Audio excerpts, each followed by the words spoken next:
President Buhari receives Certificate of Improved Security in Civil Aviation from the International Civil Aviation Organization.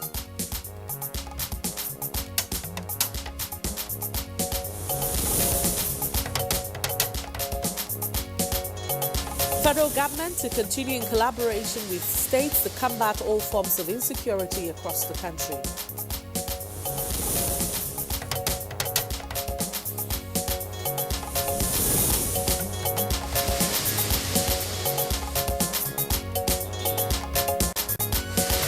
IMF projects global economic growth at 3.4% in 2020.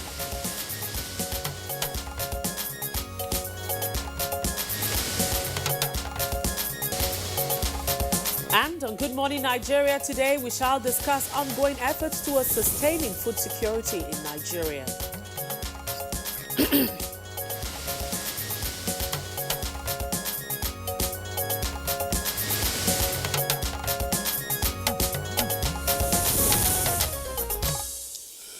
All right, Rhoda. Well, did you know that over 820 million people in the world are suffering from chronic undernourishment? In fact, data from the Food and Agriculture Organization, that's one of the agencies of the United Nations, reveals that 60% of women and nearly 5 million children under the age of 5 often die of malnutrition-related causes worldwide. That's an alarming figure, I must confess, and that perhaps one of the reasons why October 16 is set aside as a global day of action for tackling world hunger, with focus on food as a basic and fundamental human right, as well as the need to ensure food security and nutritious diets for all. Now, you'll recall that a Zero Hunger Challenge was launched by the former United Nations Secretary General, Ban Ki-moon, back in 2012 while he was still in office. Now, it was his personal vision of a world without hunger, and it made it a global call to action for all UN member states to work towards achieving zero hunger in their respective countries. And keeping with that agreement, Nigeria's Zero Hunger Initiative was launched some years ago for the development of a roadmap towards making sure that Nigeria attains the global goal that world leaders have set to end chronic hunger, improve nutrition, achieve food security, and promote sustainable agriculture in the world by the year 2030. So Nigeria's goal is to achieve zero hunger even before the United Nations 2030 deadline. Well, the Minister of Agriculture and Rural Development, Sabo Nanono, has come out to say categorically that Nigeria is producing enough food to feed itself and even send to neighboring countries. He said Nigeria only has inconveniences and that those inconveniences have been addressed by the federal government and relevant stakeholders such as the FAO, that is the Food and Agriculture Organization. And he went further to also say that agriculture highlighted the dangers of obesity in the country. He asked Nigerians to balance their diet, particularly the aged, to eat balanced meals, to exercise regularly so as to shed weight and promote a healthy living. Well, it's important to note, Rhoda, that even as millions of people are going hungry in different parts of the world, the FAO says that well over 600 million people suffer from obesity, while 1.3 million of the world's 7.7 billion population are currently overweight. Well, food is not all we'll be discussing today on the program. The issue of security will also come up in the course of the program. The rise in crime and rampant abduction in many parts of Abuja in recent months has become a cause for concern for everyone in Abuja. You know, many residents have fallen victims to robbery in taxis, most of which are unpainted and run by criminals. popularly called the one chance. And, we've had stories I think in the last couple of months, I can't just count how many stories that we've heard about this issue of, insecurity in the city. There's no doubt about that. I mean, from kidnapping for ransom, armed robbery, car theft, and then the so-called one chance. There was an incident some weeks ago where some of the one chance robbers were apprehended, and then unfortunately they were lynched by the crowd on the outskirts of Abuja. That was around the Kubwa axis. Yeah, Kubwa axis. And just a couple of days ago, the Senate President also summoned a meeting on this issue of insecurity in the FCT. The minister and the police authorities and other security agencies were present at that meeting. So is Abuja unsafe, and how can the security be upgraded? Now, the Minister of the Federal Capital Territory, Mohammed Bello, will be with us in the studio to speak on the security situation in the FCT and take questions on what is being done to ensure that Abuja remains safe for residents. It's on that note we'd like to welcome you to this edition of Good Morning Nigeria. My name is Kingsley Osadolo. And I'm Rhoda Anona. I join Kingsley welcoming you to today's program. As always, we broadcast live on the network service of the Nigerian Television Authority from our studios here in Abuja. As always, we'll bring you our complimentary segments. That includes the business, newspaper review, sports, and others. But as always, the news comes first, and Comfort Amodu is already seated here to give us the morning news. Comfort, good morning. Good morning. Here's the morning news. President Muhammadu Buhari has expressed satisfaction with the revolutionary initiatives introduced by the Ministry of Aviation aimed at enhancing the desired safety and security in the nation's aviation sector. This is while receiving a certificate of improved security in civil aviation presented to Nigeria by the International Civil Aviation Organization. Was delighted, more than delighted, to see that his energy, his passion, his drive, his counseling, his guidance has not gone down the drain. It has achieved us this certificate. It has brought about fame. It made us more secure. It has improved our aviation system, and we've scored 96%. So he was very, very glad and delighted that we achieved this. Now, the federal government has reassured that it will continue to partner with state governments and stakeholders to combat all forms of insecurity across the country. This was the submission of some federal cabinet members at a special town hall meeting on security to press the fight against banditry, cattle rustling, and kidnapping in the northwest. As you're all aware, one of the cardinal programs of the Buhari administration is to tackle insecurity across the country, whether it is Boko Haram, banditry, kidnapping, cattle rustling, or armed robbery. I wish to assure you all that the Ministry of Defense and the entire armed forces are committed and will remain resolute in our efforts to facilitate the attainment of the federal government drive to guarantee the safety of lives and properties. We are here to look at security and to let you know that our administration is fully conscious of its responsibilities to you on the issue of security. Meanwhile, governors of Sokoto, Kebbi, and Zamfara states have reiterated commitment to work closely with traditional rulers and security agencies in the interest of curbing kidnapping and other security challenges. This came to the limelight at the town hall meeting organized by Sultanate Council, Sokoto, in collaboration with the Nigerian Union of Journalists, Sokoto State Council. We tried to make some suggestions like speeding up constitutional review and also gang control. We have to consider adopting the strategy of intensified campaign for behavioral change. When there's moral behavior in the society, I tell you, the society will become. And the Senate has passed the Deep Offshore and Inland Basin Production Sharing Contract Act Amendment Bill. The bill was set to have been passed less than 2 weeks after its introduction on the floor of the Senate. Meanwhile, the House of Representatives Committee on Petroleum Resources Upstream has expressed readiness to initiate legislative interventions towards enhanced operations in the petroleum sector for improved output. This, the committee believes, would translate into improved revenue generation for budget funding. 50 million people, they do not have oil, but their budget is well over $56 billion. I wonder what we can achieve with 10.3 trillion naira. And we know there is paucity of funds. This is just an estimate. These funds are not available. Who is supposed to provide that funds? Basically and mostly it is you, the NNPC. Investors must be convinced that your laws will not change. You have a stable fiscal regime and they know the basis of their investment. And I believe that when we quickly resolve the issue of the fiscal legislation, it will be a mighty step towards getting our partners to invest in our country.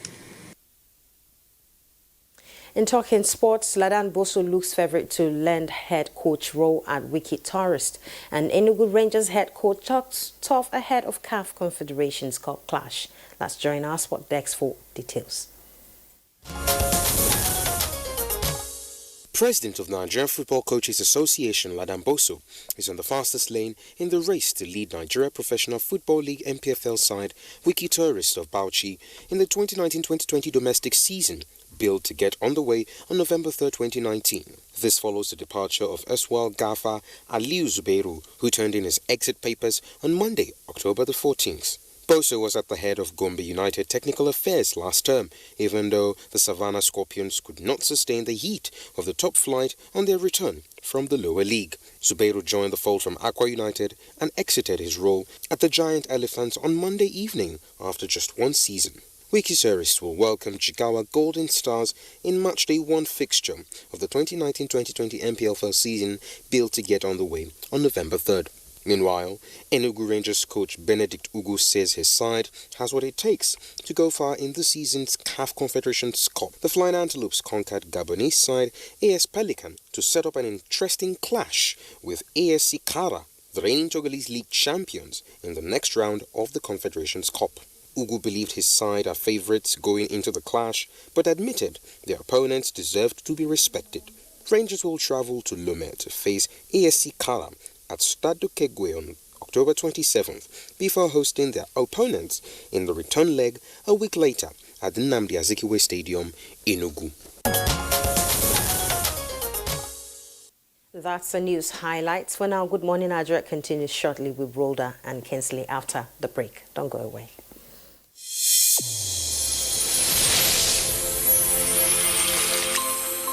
The new edition of TV Guide is out, exclusively taking a look at the traditional television and new media. Are they comparable or complementary?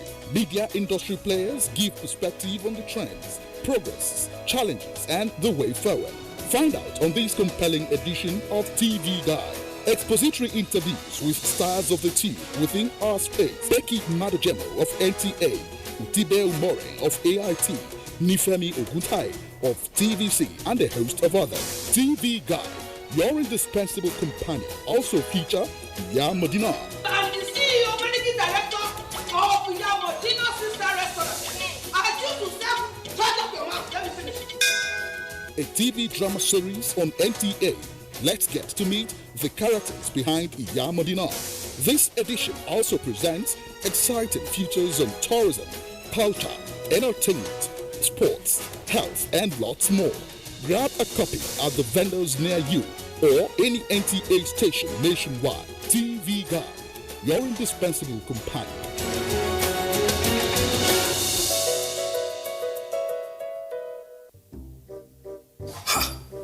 Not so fast. Look, I'm tired.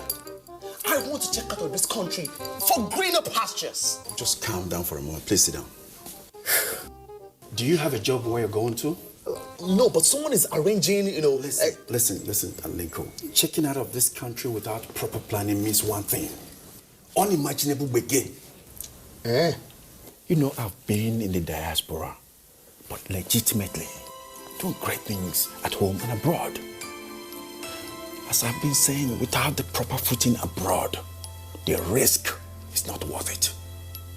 Listen, Alinko, it's better to be home than be trapped abroad or even end up in prison.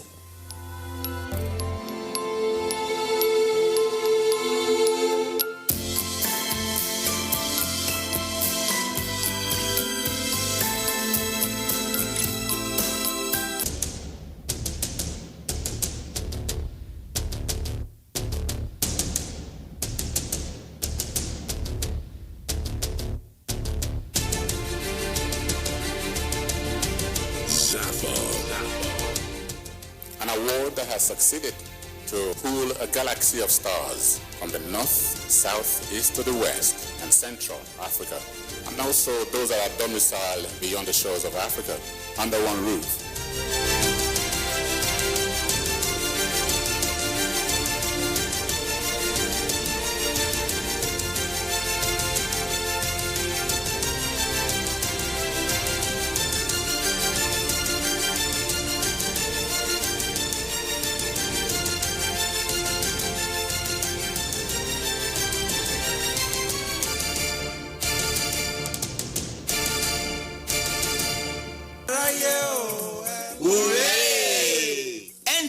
Abuja is 40. Come, let's celebrate 40 years of impressive TV broadcasting at the grassroots. On Thursday, 17th October 2019, there'll be a lecture titled Lens and Sound, Television, a tool for social reorientation and good governance. Guest lecturer, Professor Oluyemisi Oluremi Obiladi, Professor of Education and Women's Studies, Obafemi Awolowo University. Special guest of honor, His Excellency Prince Dapo Abiodun, Governor of Ogun State.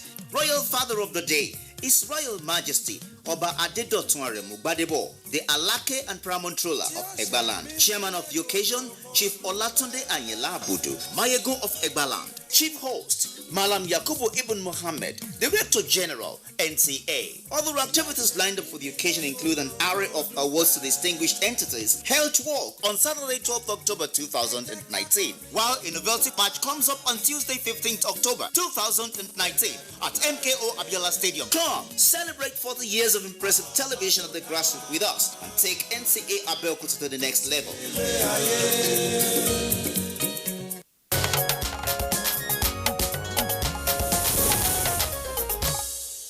Welcome back, and if you've just joined us, you're watching Good Morning Nigeria live on the NTA. Now, the International Monetary Fund seeks to implement the African Continental Free Trade Agreement in hopes of strengthening ties amongst African countries.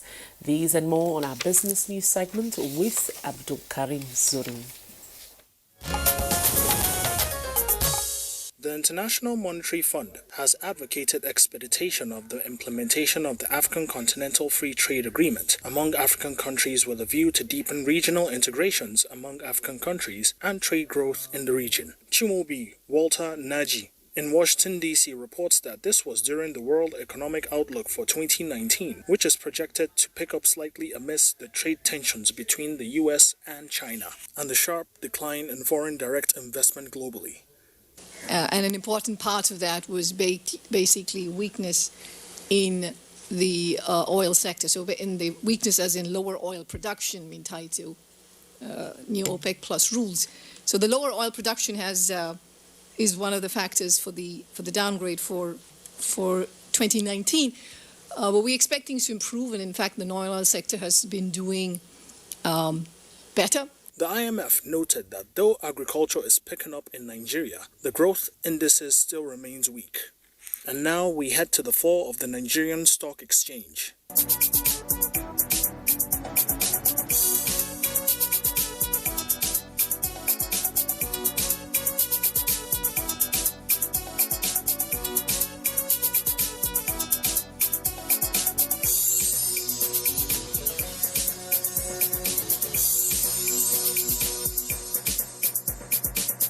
With business news, Abdul Karim Zurmi.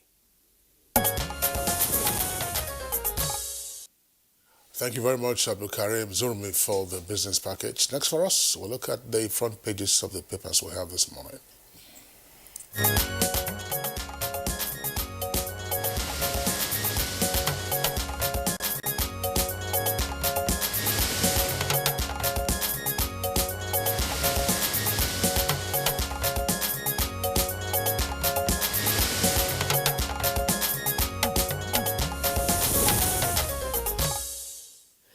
Bayo Toby is already in the studio this morning to give more insight into our review. Bayo, good morning. Thank you, Rhoda. Good morning. Good morning, Kingsley. Right, Bayo, good morning, to see you. Nigeria.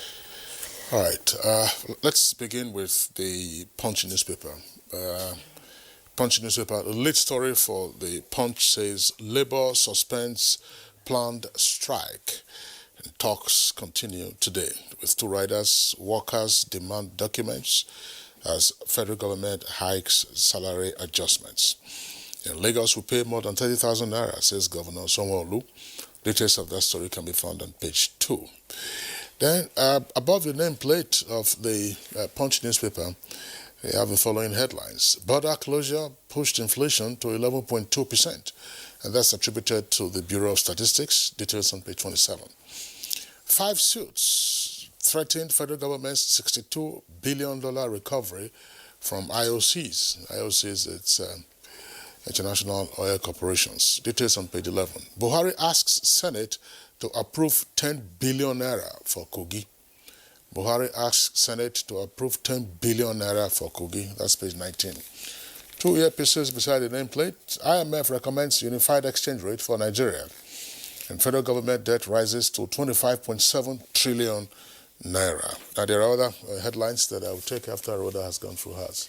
All right, I think most of the stories trending on the Punch this morning is the same, just the lead story that's kind of different, but most of them you've just read, Kingsley, is what's also on the Daily Sun. And let's take the one just beside the nameplate. It's on the minimum wage. Federal government backs down, makes concession. Meeting continues today as Labour shuns Rep Parley. That's on page 6. And the lead story, just as I indicated, was different. Senate in job scandal. Allocation of job slots at government agencies tear lawmakers apart. Will expose, probe those involved, says committee chair. Those are the riders to the lead story there. Senate in job scandal. Let's now go below the picture story. Buhari approves 10.06 billion naira for Kogi government, 6 National Assembly approval. That's on page 12 of the Daily Sun. P&ID scam, Petroleum Resources ex-director's absence stall trial. And Oshomale Obaseki rift gets messier. APC chairman accuses governor of planning to dump party. You prefer talks to security agents. Governor fires back. That's on page 39. And of course, at the foot of the paper, inflation hits 11.24% as food prices rise. That's on page 2. All right, but let's begin with the minimum wage issue. Labour had planned on going or started calling for workers to get ready for a strike. Yes, indeed, workers were supposed to have been called out today to boycott work today, but apparently last-minute meeting between the Labour and government officials have at least brought in a temporary reprieve. In the meantime, both parties are beginning to shift grounds in the sense that the negotiations have not been concluded, but there are some movement as regards the positions that was adopted. Prior to yesterday, Labour had reached 29% for those on level 7 to 14 and 24% for those on level 15 to 17. Federal government position was 11% for those on the 7 to 14 and 6.5% for those in the lower rank. But as at yesterday, Labour has gone down from 29% from those on level 7 to 14 to 20%, while those on level 15 to 17, Labour has gone down from Labour has now gone down to 21%, I think. Now, on the side of the federal government has also gone up from 11% to 17% for those on level 7 to 14, and for those on level 15 to 17, federal government has gone up from 6.5% to about 15%, so that, if that reports in the papers are anything to go by. So they are narrowing the gap, and gradually we are hoping that they will reach a consensus, and joy will see an end to this debacle. Meanwhile, the Minister of Labour has emphasized that Labour should desist from misinforming workers, in the sense that what they are doing now is consequential adjustment, not wage review. And therefore, as far as minimum wage is concerned, that has been done, and those within that bracket have been paid, and the arrears have been paid. All right. Well, you know, the story of whether we're going to go on strike or not, You know, there's a breakaway faction of NLC, which is led by Joe Ajero. That's ULC, as they are called, United Labour Congress, said that the strike was going to fail if it was called, because critical sectors that would make the strike successful were left out of the decision. So assuming there was a call for a strike, then they might have had some challenges with respect to those unions that are loyal, as it were, to the faction of that. There's another point that the Minister of Labour and Productivity made, and that's a very crucial point. And Bayo, you had raised this in the past on Good Morning Nigeria. I'm sure by the time they are through with the negotiations and whatever agreements they reach on this new wage increase, as it were, across the board, the government, of course, will have to look at the many wage structures in the economy. And the Labour Minister says he is the co-chair of a committee along with the Minister of Finance. Report indicates that there are at least 12 wage structures operating in the economy. You have different entities that have their own wage structures, and sometimes what they earn is more than 300% than what those who are in the public service or in the civil service actually earn. You talked about this in the past, Bayo. Yes, the president had even hinted about this earlier in the year, that there will be a review and harmonization of salary in the public service. What is happening is very inconsiderate, in the sense that you have public officers in the civil service. There is the general grade level that they earn. But when you go to the parastatals of the same government agency, you have disparities, some 200% increase, others 300, some even more. And somehow, the rate at which they heighten and increase their salaries doesn't take a recourse to the National Commission for Salaries and Wages. And therefore, they appear to be very independent. And not only that, they also have humongous allowances that are also not taken into consideration. At the end of the day, the Honorable Minister, in fact, alluded to this. He said he is to chair a committee that will look into it. But because it is not fair, you find that the civil service has a strict criteria for recruiting. They take 2-1 first-class officers into the public service. Others, by influence, get employment in this high-level employment. And also, you find a tendency among young people. They are very choosy about where they look for employment. And it is causing a lot of disparity in the public service. Elsewhere in other countries, if you are peers and you graduated, you'll be earning the same thing. The differences will be only related to the allowances peculiar to your own calling. And that is what you have. Yeah, and those allowances aren't just out of the air. I mean, they must be related to the nature of work that you do. In addition to that, the minister also says that there will be a review of the earnings by political office holders. So one leg of it is what the Salaries and Wages Commission will deal with, which is the 12-wage structure that the economy has to grapple with in the public service. The other is the earnings and allowances by political office holders, which is usually fixed by the Revenue Mobilization, Allocation and Fiscal Commission. Yes, the salaries are fixed by the Revenue Mobilization and Fiscal Allocation Commission. The challenge with the political office holders is not the salaries. The challenge is with the allowances, which they hiking on their own.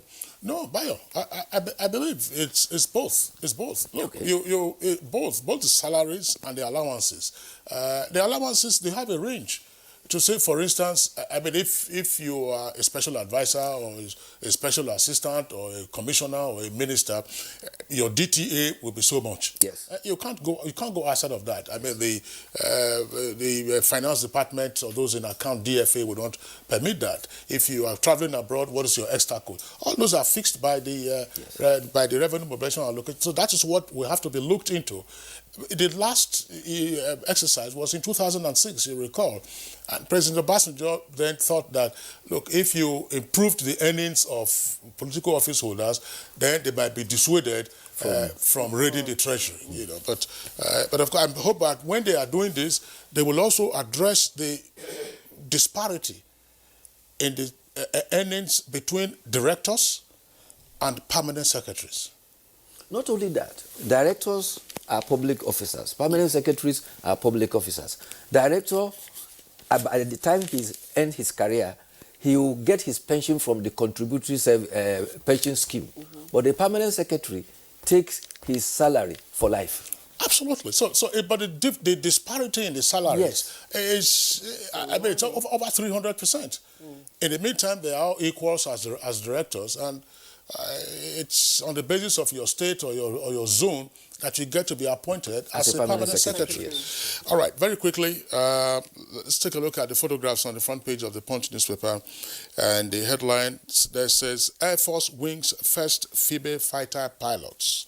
You can see the two female pilots there, fighter pilots there of the Nigerian Air Force with the Honorable Minister of Women Affairs and the Chief of Air Staff. Other headlines, military's 847 Boko Haram victims buried in Borno Cemetery. It's according to Senator Aliu Dume, page 42.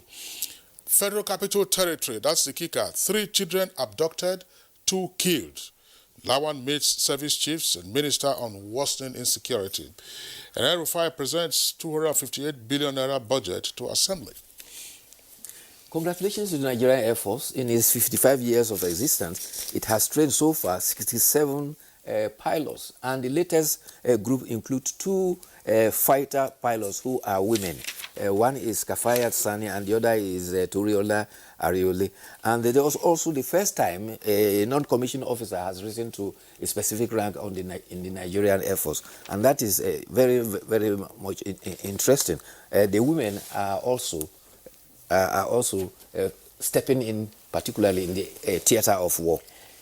All right, Bayo, I guess that's so much we can take on our review this morning. We'll see you again tomorrow morning. Thank you. All right, we'll take a short break now, and we have 2 items for discussion this morning. The first one is on the security situation in the FCT, and of course, we're looking at food security much later, so stay with us.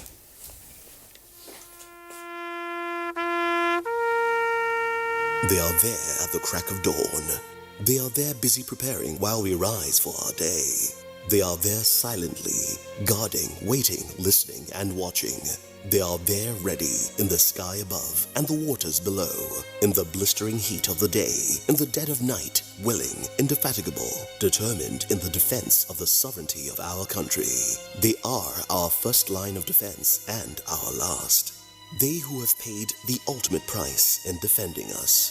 They are fathers and uncles. They are mothers and sisters and girlfriends and boyfriends. They are brothers and cousins and best friends and neighbors. They are classmates, colleagues, and citizens of this nation. They are our defenders and deserve our respect, our prayers, our thoughts. Nigeria, please support our armed forces.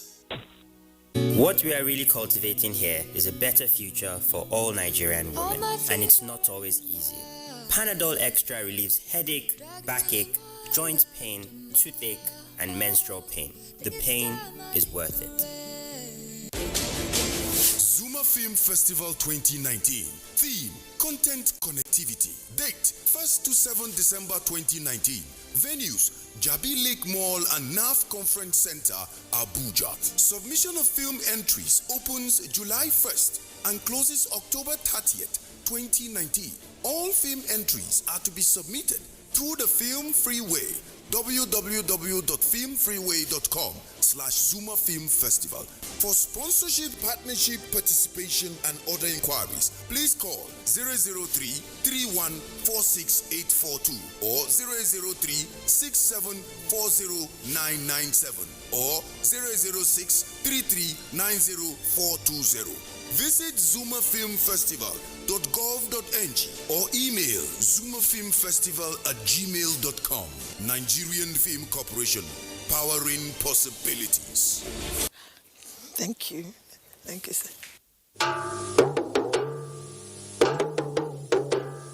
Please, did you hear that? Of course I did. That is village and master tune. Eh? So, Auntie Amebo was not gossiping then? Village and master is celebrating 50 years. 50? Already? Wait, you mean people have been watching Village Headmaster since 1968? How time flies. I have retired, but not tired. And now 50 years now. So because of that, we won't get big party. New date, now 28th to 29th October 2019. Now me, I'm a body invite you now, and my belly just is sweet. Because I don't say all those people they drink my party, then go come drink the tombo again. Now me, radio Jamebo, they call you now. They could not forget it.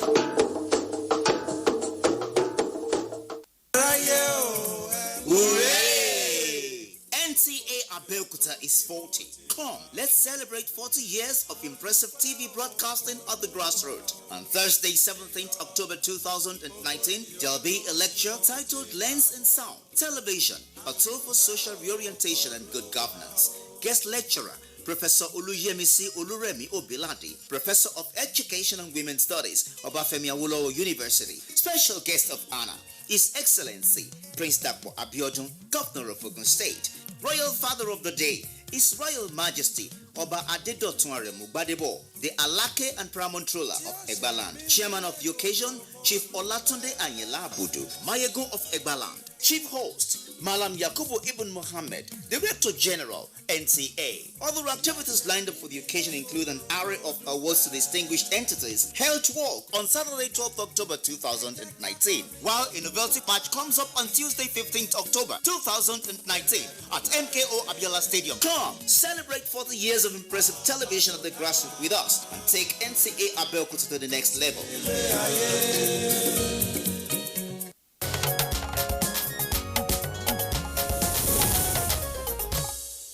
All right, welcome back. And it's still Good Morning Nigeria live on the network service of the Nigerian Television Authority. Our first topic for discussion this morning is on the rising insecurity in Nigeria's Federal Capital Territory. And to set it tone, let's get this background from our correspondent, Shoaibu Yakubu.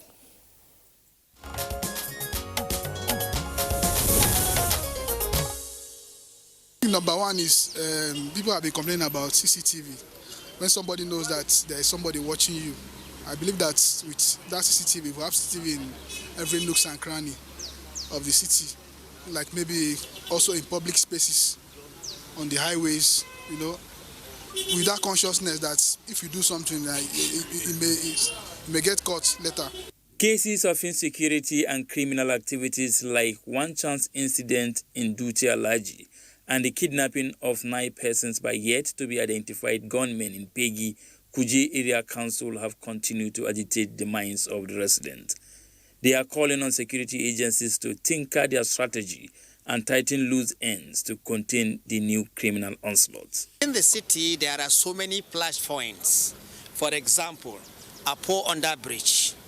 Around 10 to 11, there are bad guys there that will snatch cars, snatch handsets, and run away. When you go to Banex Bridge, also, they are there. Gishiri Bridge, that side, Maitama area, they are always there, snatching bags, snatching handsets. You see this National Mosque area there? On several occasions, you know, I have about 2 people that were, you know, robbed there. Internal security is the job of the police. And if they have all the equipment they need and they are able to patrol, like this particular place where we are now, in standard countries, every 5 minutes a police patrol van will pass here. We need to properly engage our citizens. Nigeria has to put policies in place. The government is trying their best, to be fair, but we need more policies, more people-friendly policies that will gainfully engage Nigerian citizens. During the recent Security Committee meeting, which had in attendance heads of security agencies, area council chairmen, traditional religious leaders, FCT Minister Muhammad Musa Bello reaffirmed the safety of the territory. He called on the residents not to leave security matters in the hands of the law enforcement agencies alone. To profile solution to the spike in criminal activities in the FCT, experts believe that security agencies must improve their intelligence in the vulnerable communities to ensure the protection of lives and property of the citizenry.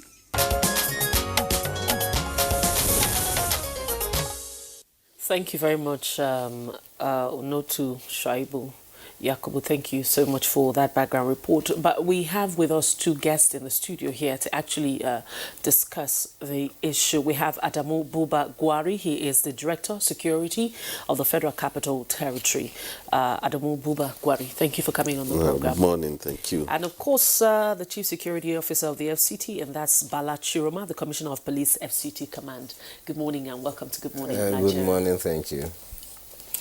All right, gentlemen, the Director of Security of the FCT is sitting in for the Honorable Minister of the Federal Capital Territory. Earlier in the program, we had indicated that he will be with us for the conversation, but he sent in the Director in charge of security in the Federal Capital Territory. You'll listen to our background by our correspondent, and daily there are reports as to what's playing out in the Federal Capital Territory. Kidnapping for ransom, armed robbery, the so-called one chance perpetrated by criminal gangs operating in taxi cabs. Okay. You also have car theft in parking lots and elsewhere, assault, on ladies, snatching of handbags and cell phones, and a cloud of insecurity in and around the Federal Capital Territory and in Abuja city itself. What is happening? Good morning, Nigeria. The situation as it is, the FCT administration is not unaware about the rising cases of insecurity. However, sometimes the information goes beyond the way it was, but that notwithstanding, the FCT administration is doing everything possible to ensure the safety and security of the territory. So the administration always give the necessary support in terms of logistics to the security agencies to ensure that all nooks and crannies of the territory, including the rural areas, are covered. It is a difficult situation despite the paucity of fund and budgetary issue. The administration is doing all what it takes to ensure the provision of security and support to the security agencies to do what it takes to ensure the safety and security of citizenry. But it appears that what you are doing isn't enough. Otherwise, we won't be hearing of these complaints on a regular basis. Yes. Is the city under siege? I mean, let's face it. As I said earlier, the situation is not the way as it is reported. We know there is flashpoints, and all effort is being made to identify such flash points and make sure that the security agencies are adequately informed. That's why we have the FCT call center, where we receive information from members of the public to ensure that such places are adequately identified, and we communicate same to action agencies to provide security to such flashpoints. It is work ongoing, and we give the assurance of the administration that the FCT will be safe and secure. All right, thank you very much, Adamu Buba Gwari. Let's get the thoughts of Bala Chiroma. I once said on this program, if you pick up your phone now and you Google one of the safest cities to stay in Nigeria, Abuja would pop up, if not the first or the second. Many of us have lived in the city for quite a while, but what we're seeing right now is not how it used to be. You could walk around. Abuja used to be a night city. You could go around any time. Most time, people preferably want to go out at night, rather than even go out during the day. At night, the city is safe, but what we see now, the case is different. What is actually happening? Good morning once again. I want to reassure you that Abuja is still safe. There is nightlife still going on. But I want you to also take into cognizance the inflow of people into Abuja. The number of people you had in Abuja a few years ago is not what we have now. There is an influx of people into Abuja, all looking for green pasture, right? Some of them come, they end up without jobs, but they don't go back. During the political era, some came in but they're still within Abuja. But be that as it may, The crime is not something that is static. It kind of changes, metamorphosizes, right? You can identify 10 flashpoints now. Do your deployment. The criminals always want to have an upper hand. You take care of these 10 flashpoints, another 10 will emerge. It is your responsibility as a security agency to always be on top of your game. Once new flashpoints emerge, you also strategize, rejig your system to take care of emerging flashpoints. Well, Commissioner of Police, I mean, you are aware of the meeting convened by the Senate President. I was in the meeting. Precisely, the National Security Advisor and several other persons were present at the meeting. And if there wasn't any concern as to the rising level of insecurity in the FCT, perhaps that meeting would have been unnecessary. But what exactly are you noticing in terms of the nature and frequency of certain kinds of criminal activities in the FCT? Because we just read a report from the papers of how we were having abductions and persons are also being killed in the process. These are persons, some of them civil defense officers have also been kidnapped. Well, my answer to that is we've noticed that there's an emerging trend of crime within the FCT. Specifically, what we did not used to have started emerging by way of kidnapping. Maybe you're referring to the kidnapping at Kuje, a village settlement called Pegi. That's right. Where hoodlums operated, and we came in. Now, you will notice that this has been going on in maybe states that have been around Abuja and other parts of the country while we remained relatively calm in the FCT. Our security situation was stable in the FCT. However, trends emerging from other states is that there is kind of security agencies are moving against these people, and governments are probably negotiating with these people. So most of them are leaving where they are and moving to other places. Unfortunately, we happen to be one of the recipient locations where they are coming to. Thinking about how they operate in other states is that they block highways and then kidnap people. Contingency arrangements was made for that. However, when it came into Abuja, we found out that they were operating in a difficult terrain. Now, what do I mean by difficult terrain? Range of mountains maybe around Kuje area. This is a very difficult terrain. Maybe motorable road is only up to Pegi. From Pegi, you have a range of mountains that emerges from Pegi, and it goes up to Ruboch. So it gave them some latitude. Now, what we've done as responsible security agents is that we've come on board and said, no, this will not be allowed to go on. There is synergy between the security agencies, and we've mobilized and also deployed into these particular locations to ensure that we checkmate their activities. This is not going to be a lasting future within FCT. We will not accept this particular type of crime within FCT. All arrangements are being made, all hands are on deck, and that is what one of the things that we discussed in the Senate President's office. The FCT minister is quite kind of helpful in terms of assisting security agencies live up to expectations. On our own part, we're also trying to mobilize members of the public to come on board with us. Security is everybody's concern. Come on board with us, give us information, let us assist, let us be able to render you quality service. We'll get to that aspect of, how you are liaising with the communities as to how you get information from them, so as to help the security situation. But Adamu Bubagwari, a lot of residents have actually complained about the issue of street lights in Abuja. Take, for instance, Airport Road.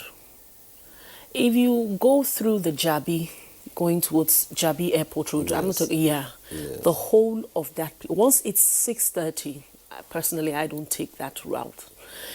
The whole of that area, sometimes when you drive through the airport road at night, I'm talking about 9:10, the street lights are not on. Some of them are on, some of them are not working, even in the city center. What is happening?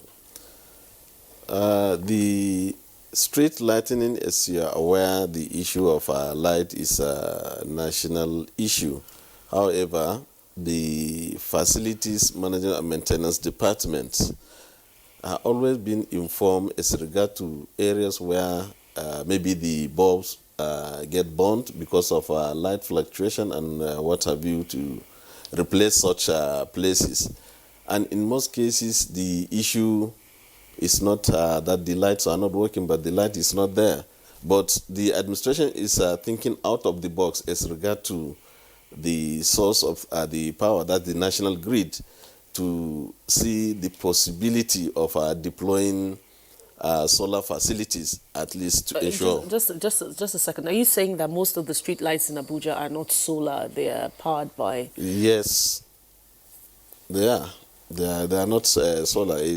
They are mostly powered by the national grid source of power. That's why you see the fluctuation sometimes affects the bulbs that are fixed there. But that notwithstanding, it is something that has been noticed, that the necessity for migrating to solar, at least to ensure the lights are always there, in addition to the one powered by the national grid. So it is something that is ongoing, and we identify such issue that militate against the effective security in terms of lightning, because that is one of the area where the hoodlums take cover and perpetrate their crime. So it is But an Airport Road effort. doesn't have at all. It's not an issue of not having bulbs. Now, let's take, for instance, the Jabi Airport access. There's no That road is still to be expanded. As you notice, the Jabi interchange that is coming from Gwarimpa has 2 lanes, but that one is only one. And that expansion is to be carried out soon, so that you have that dualized, this is from that Gwarimpa roundabout down to the NJI interchange. So it has to be completed before. I was just wondering, Adamu Gwari. Yes. We have seen the power situation in the country, and you said thinking out of the box. I mean, solar street lighting is not thinking out of the box. It's become commonplace. It's been around, for since virtually 1999. A number of politicians made heavy weather about it, at the beginning. What some state governments have done, Lagos, for instance, is to deploy emergency generators. Bank Anthony Way was one of the first beneficiaries of that. They put the generator or two beside the old Nitel office. I'm not sure if you're very familiar with Lagos. You know what I'm talking about. And some other locations, other state governments have also adopted that strategy. I mean, the lights are only on at night. But in addition to what my colleague Rhoda is talking about, it isn't just on that Jabi NJI, that's the Judicial Institute access. It's in perpetual darkness. I mean, there are no street lights.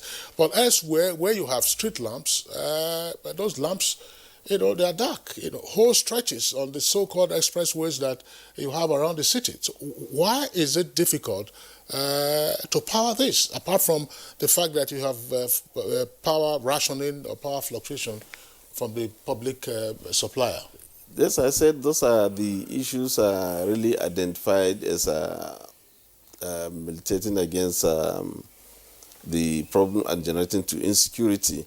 And the administration, as I said, is doing everything to ensure that such issues are addressed effectively, because we believe that with the provision of adequate lighting in the night, such issue of crime will drastically reduce, if not eliminated. Okay, now let's come back to daytime. Your FCDA is just near us here, and Aegis is also near us here. There have been reports of car theft in your parking lots. I know that there is a usual disclaimer put in public parking spaces that cars are parked at owner's risk. But somebody who is coming to the FCDA is coming to transact business. Yes. And if you have no business to do at the FCDA, you won't be there. So why are you not going to be having some anxiety over whether or not your vehicle will be safe? Just what is happening with regard to car theft in the FCT, particularly at public premises? You see, the issue of this car theft, we usually link it to the issue of demography. When you find there is a lot of influx of people into the city, where there are various and so many characters that are coming. And the question of the security in public places is of great concern to the FCT administration, particularly areas like the Federal Secretariat, the FCDA here, and other places like Market. The meeting that was conducted there with the Senate President is ICT is to be deployed in terms of supporting the security agencies to ensure that such places are covered with CCTV, at least to dissuade the perpetrator of such crime. Once, if there is issues like that one, even if the crime is committed, it's easily to trace and get the perpetrators of such crime. And once, if such things are available, definitely it will reduce Do you the have problem. CCTV at the FCDA parking lot? Yes, there is this Safe City project that is ongoing now. Installation, the FCDA complex, edges, and the FCDA secretariat is covered. And this part of the Area 11 is also considered because it's an ongoing project right now. And the control room is warehouse at the FCTA secretariat. Earlier, he was talking just before we bring in the Commissioner of Police again. You talked earlier about a call center. Yes. What is the number? FCT call center.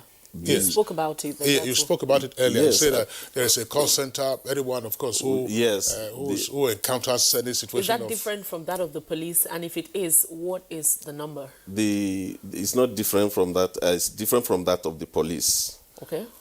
The call center number, the different forum. The head of the call center used to display such numbers, but right now I don't have the number offhand. You don't remember? The call center essentially receives complaints from members of the public, and they channel it to action organizations like mine. Okay. The number of the call center is 112.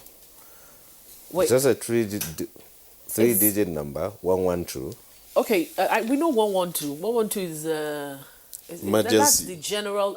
What you are talking about is quite different. Yes, it's different. The 112 is the emergency. Yes. Number. But you're saying now that the FCT has its own call number. All right. Maybe can we advise Adamu Bagwari, while we are still on this conversation, if any of your aides or any of your colleagues is listening, and the person can remember the FCT call number for security purposes, they can send it to you so that before we sign you off, you let us know, and then we of course give it to members of the public, particularly those who are resident in the Federal Capital Territory.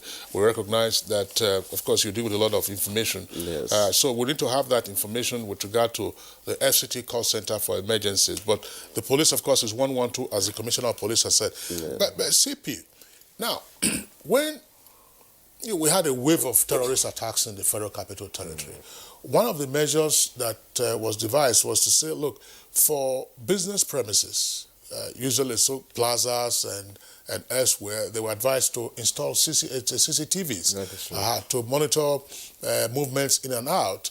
How much of that is still in practice? Not just against terrorists, but also, just for normal security, so that when you say you are calling for the assistance from members of the public, this is one way that members of the public can be of assistance to you. They say, look, there is a business premises, we have a CCTV that records the movements of people, and if you find anything funny, if the person parks his or her car there, and then the person comes out and is looking for the car in the gutter when there's no gutter nearby, you know that something has gone wrong. So what is happening now with regard to the observance of that directive for the installation of CCTVs in large business premises? Honestly, my assessment is that a lot of business concerns are complying with that, most especially hotels, banks, and major plazas within the Federal Capital Territory. In the course of our duties, it has assisted us in unraveling some of the crimes that have been perpetrated. Just as you said, pointed out, that is true. They are vital instruments in policing the society, and we've reaped the benefits of installation of the CCTV by business concerns, and helped us unravel a lot of cases. I'd like you to speak to the issue of one chance. It has become an everyday thing in Abuja. It's rising. Every day there is an issue of one chance in Abuja. Just lately, I know about a week ago or 2 weeks ago, some of those, they were caught along Kubwa Road, and it's barbaric, and we condemn it at all levels. I know they were burnt, but then what are you doing about that? As I told you, as I keep on saying it, this is what we have done. We assessed crimes within FCT, and we discovered that one chance is one of the major crimes that disturbs residents of the FCT. Therefore, we decided to create a special unit that will take care of one chance within our CID. We had different units within the CID, but because of the significance and the importance we attach to protecting citizens of the FCT from one chance gang robbers, we created the anti-one chance unit. Brought in some people who specialize on dealing with this one chance of a thing. They've been quite successful. We've impounded quite a number of vehicles and arrested quite a number of syndicates. And that is not just what we've done. We've also embarked on synergy with other establishments, such as the VIO and the road safety. Because this was as a result of our observation that most of the one chance that is done is being done with unpainted taxis. And therefore we said one of the best ways of reducing the incidence of one chance was just trying to remove these unpainted taxis from the streets. We've been doing this, picking them up, arresting them, prosecuting them in mobile courts. CP, what have you learned, for instance, from the one chance operators who have been arrested by your men? What, so that members of the public can take requisite precaution? We know that, I hear about some flashpoints or dangerous zones where they are more prevalent. What do we know about their modus operandi? What we know about their modus operandi is that most of them, from the word one chance, is that most of them, when they come, they say there is just one chance, so quickly come in. And you find out that you are going into a vehicle with 2 or 3 people already in that particular vehicle. Therefore, most of them, they are members of the same gang. Therefore, you are the only person that is alone there. So when you enter, you are at their mercy. So residents have to be very careful of watchful. Their security, first of all, your security, first of all, is in your hands. You have to be careful. Watch the vehicles you enter. If you notice anything suspicious, you could also call the security agencies or avoid entering that vehicle, get another vehicle and enter. All right, let's quickly take the tweets that we have coming in from our viewers via Twitter handle at NTAGMN. This one is from Mike Anyako. It says, it's very unfortunate that security is still a challenge in the country, especially in the seat of power, Abuja. Particularly, security agencies should roll up their sleeves and stamp out this menace in its entirety.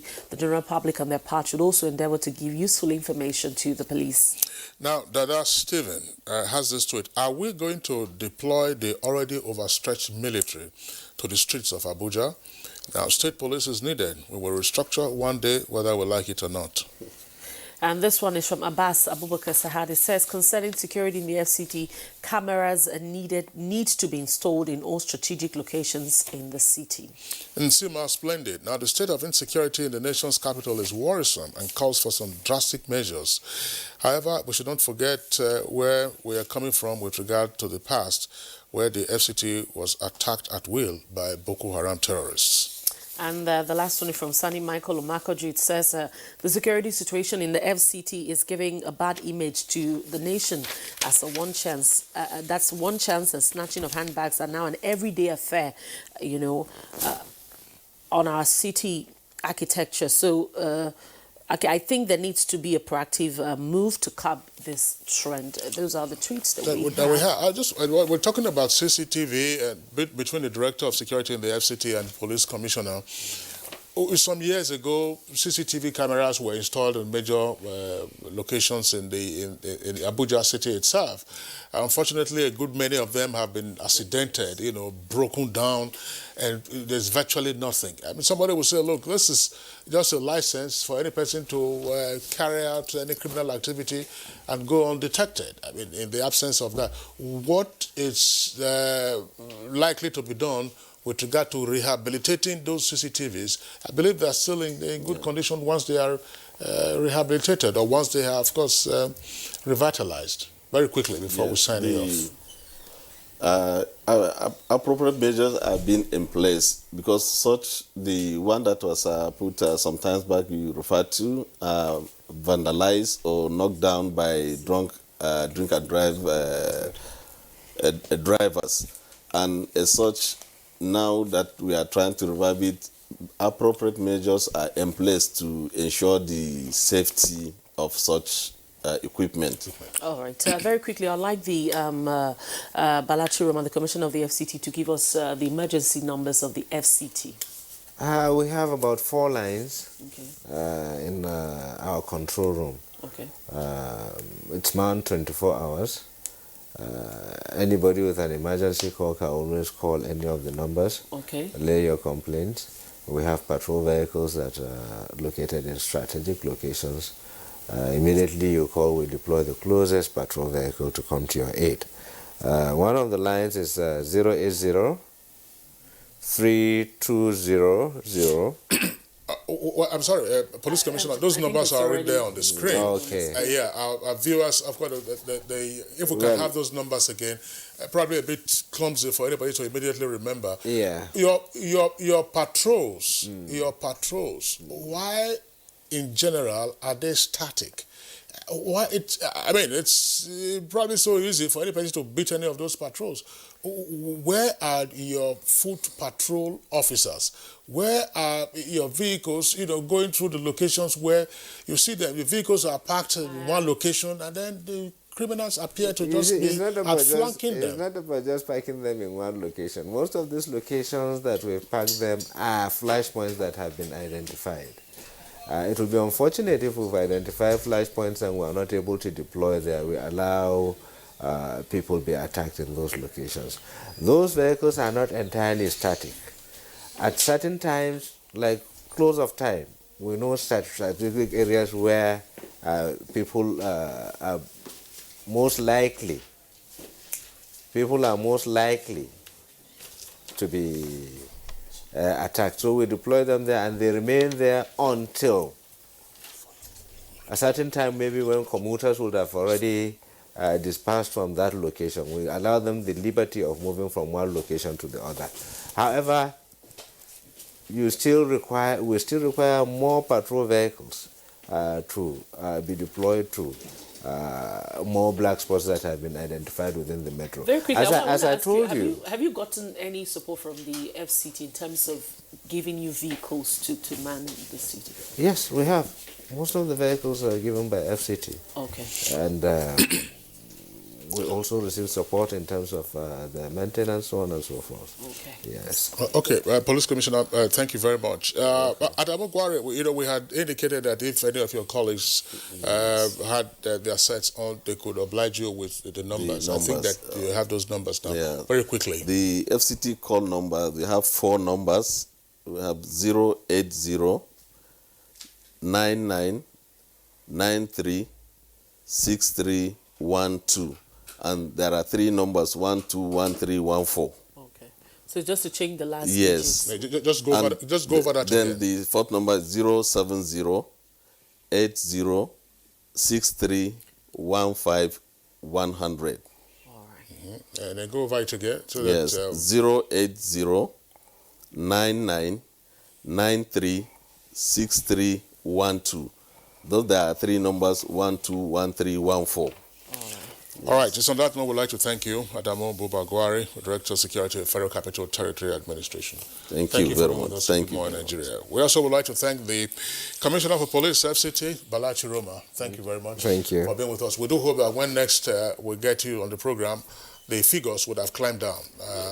The fact that these are ember months, it's virtually, and some persons will say immaterial, because the figures have been climbing even before we got into September.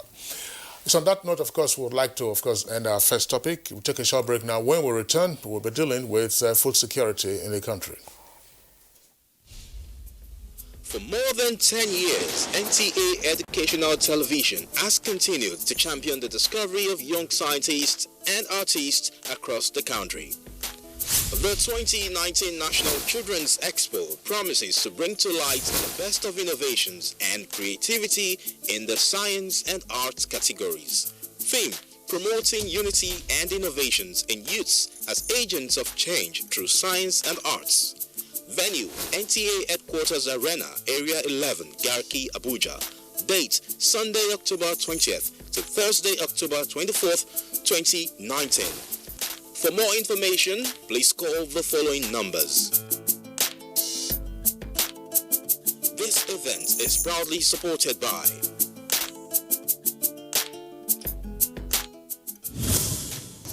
NTA ETV, promoting learning.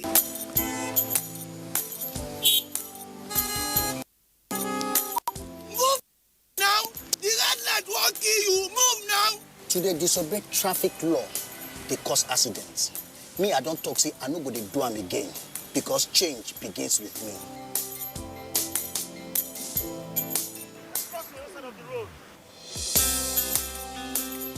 I will no longer endanger my life crossing the express.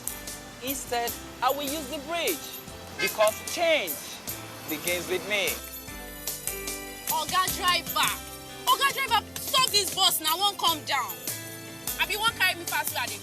Make I dey stop anyhow for road, they cause traffic wahala and accidents. So I go dey stop for the right bus stop, because change begins with me. Change begins with me. This message is brought to you by the National Orientation Agency in conjunction with the Federal Ministry of Information and Culture.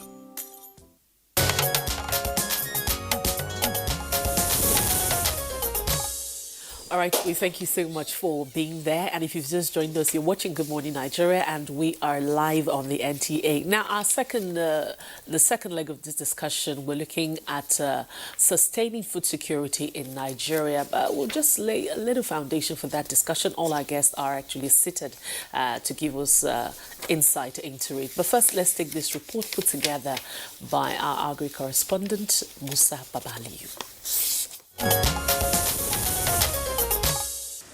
Who is hungry and what determines hunger have always been the bone of contention in African concepts of access to food and that of the United Nations agencies. For instance, the World Food Programme says even when the food is accessible, it must be balanced to meet the minimum physiological needs. In the tradition of the African setting, what we call food is just to have something on the table for you to put in your mouth to fill your tummy. But the concept of this generation now is different. When we are talking about a zero hunger world, we are talking about the nutritional safety and the food safety. It means the quality of food that you are consuming matters most. The two definitions, however, put the number of hungry people around the world at close to 800 million people. The vast of the hungry people live in developing countries, where 12.9% of the population is undernourished. Actually, people are going to bed hungry because of distribution. Research have also shown that we have enough food. The planet Earth is producing enough food for the world population, but the distribution is a problem. There is shortage and wastage. In Nigeria, there have been different views on if the country is housing substantial number of people who have no access to 3 square meals a day. A lot of, even the civil servants, among the civil servants, some cannot even boast of 2 square meals. Some don't have, some don't really have, while some have little, but it will not be enough for the children, depending the population they are in their home. There is no hunger in this country, but if you say some inconveniences, yes. But if you say, yes, probably I missed my breakfast, but I get lunch, or I missed lunch, I get dinner, that is all right, and is a little bit better than to have a total hunger. Nigerians in urban areas are increasingly relying on away-from-home meals sourced from various vendors, although without prejudice to those who do nutritious food. A lot of these food from home are usually sodium, sugar, and trans fat laden, and sometimes of poor quality.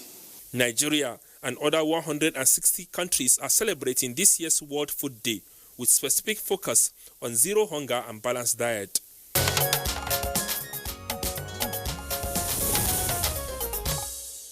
All right, now the guests with us in the studios to discuss this issue in further detail would like to welcome first Aziz Musbau Olumuyiwa. He's the Director, Agribusiness and Marketing, Federal Ministry of Agriculture, here with us in the Abuja studios. Good morning. Pleasure to have good you. Morning, Nigeria. It's my afternoon. All right. Also here with us is Architect Kabir Ibrahim, Vice President of Farmers Association of Nigeria. Good morning, Nigerians. Okay. And we also have with us Sufyan Sanusi Koroma. He is a country rep, Food and Agricultural Organization of the UN to Nigeria and ECOWAS. Thank you very much for joining us this morning. Good morning, Nigeria. And also joining us via Skype is a regular on Good Morning Nigeria. He's Professor Abba Gambo. He's an agri-consultant, Nigeria Governors Forum. Thank you very much, Prof, for joining us on the program this morning. Good morning, Nigeria. All right, Professor Gambo, our Skype connection to you is very clear this time. So before hunger catches the Skype connection, let's begin with you. What is food security? Thank you very much, Kingsley. Pleasure to see you again. Now, it's a very simple issue. Food security means, like in the report, balanced, affordable, accessible. Balanced, affordable, accessible. First, it should be affordable. That means you have the money, you can buy. Then secondly, it should be accessible. You have the money and you can buy what you want.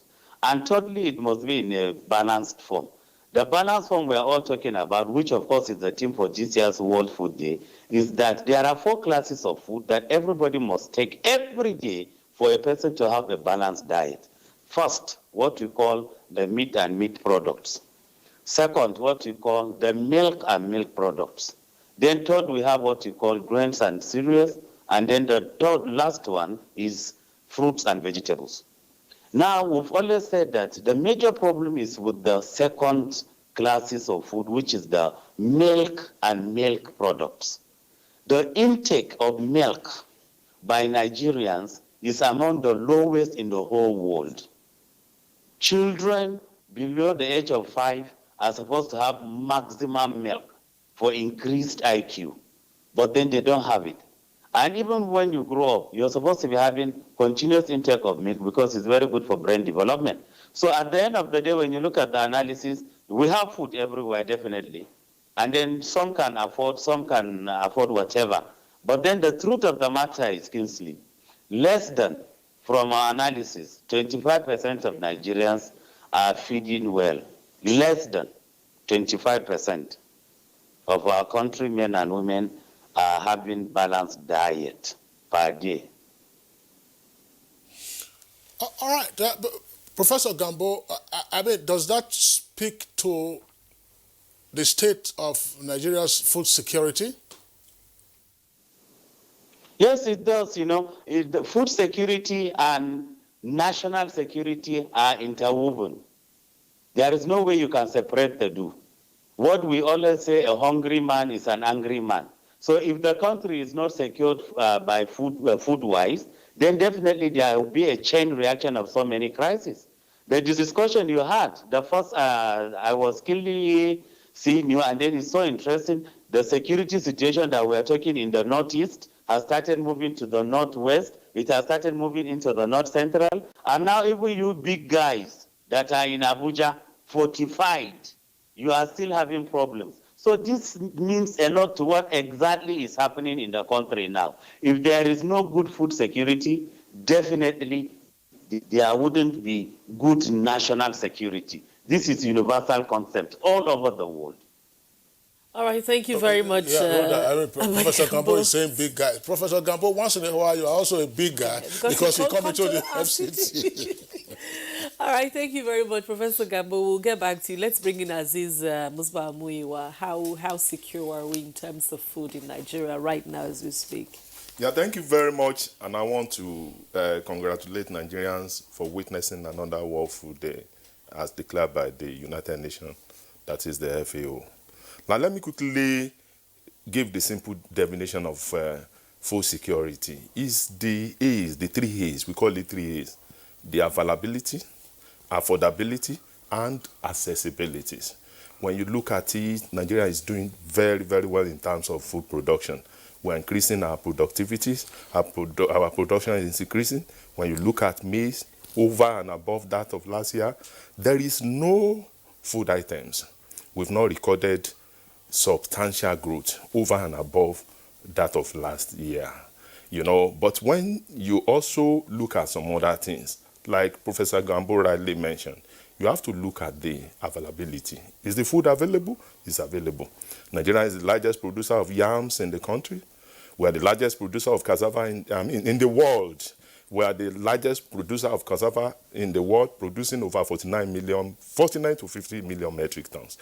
We are also producing maize. We've tried to double our maize, moving up to about 16 million metric tons. Look at rice, which is our major staple crops. We're doing very, very well. But if you go by the definition of FAO of the United Nations, which defines the per capita consumption, the per capita consumption of rice of Nigeria is 45 kg per annum. The implication of this is that an average Nigerian eats a bag, almost 50 bag of rice per annum. That is the implication of it. Then when you now use this to calculate,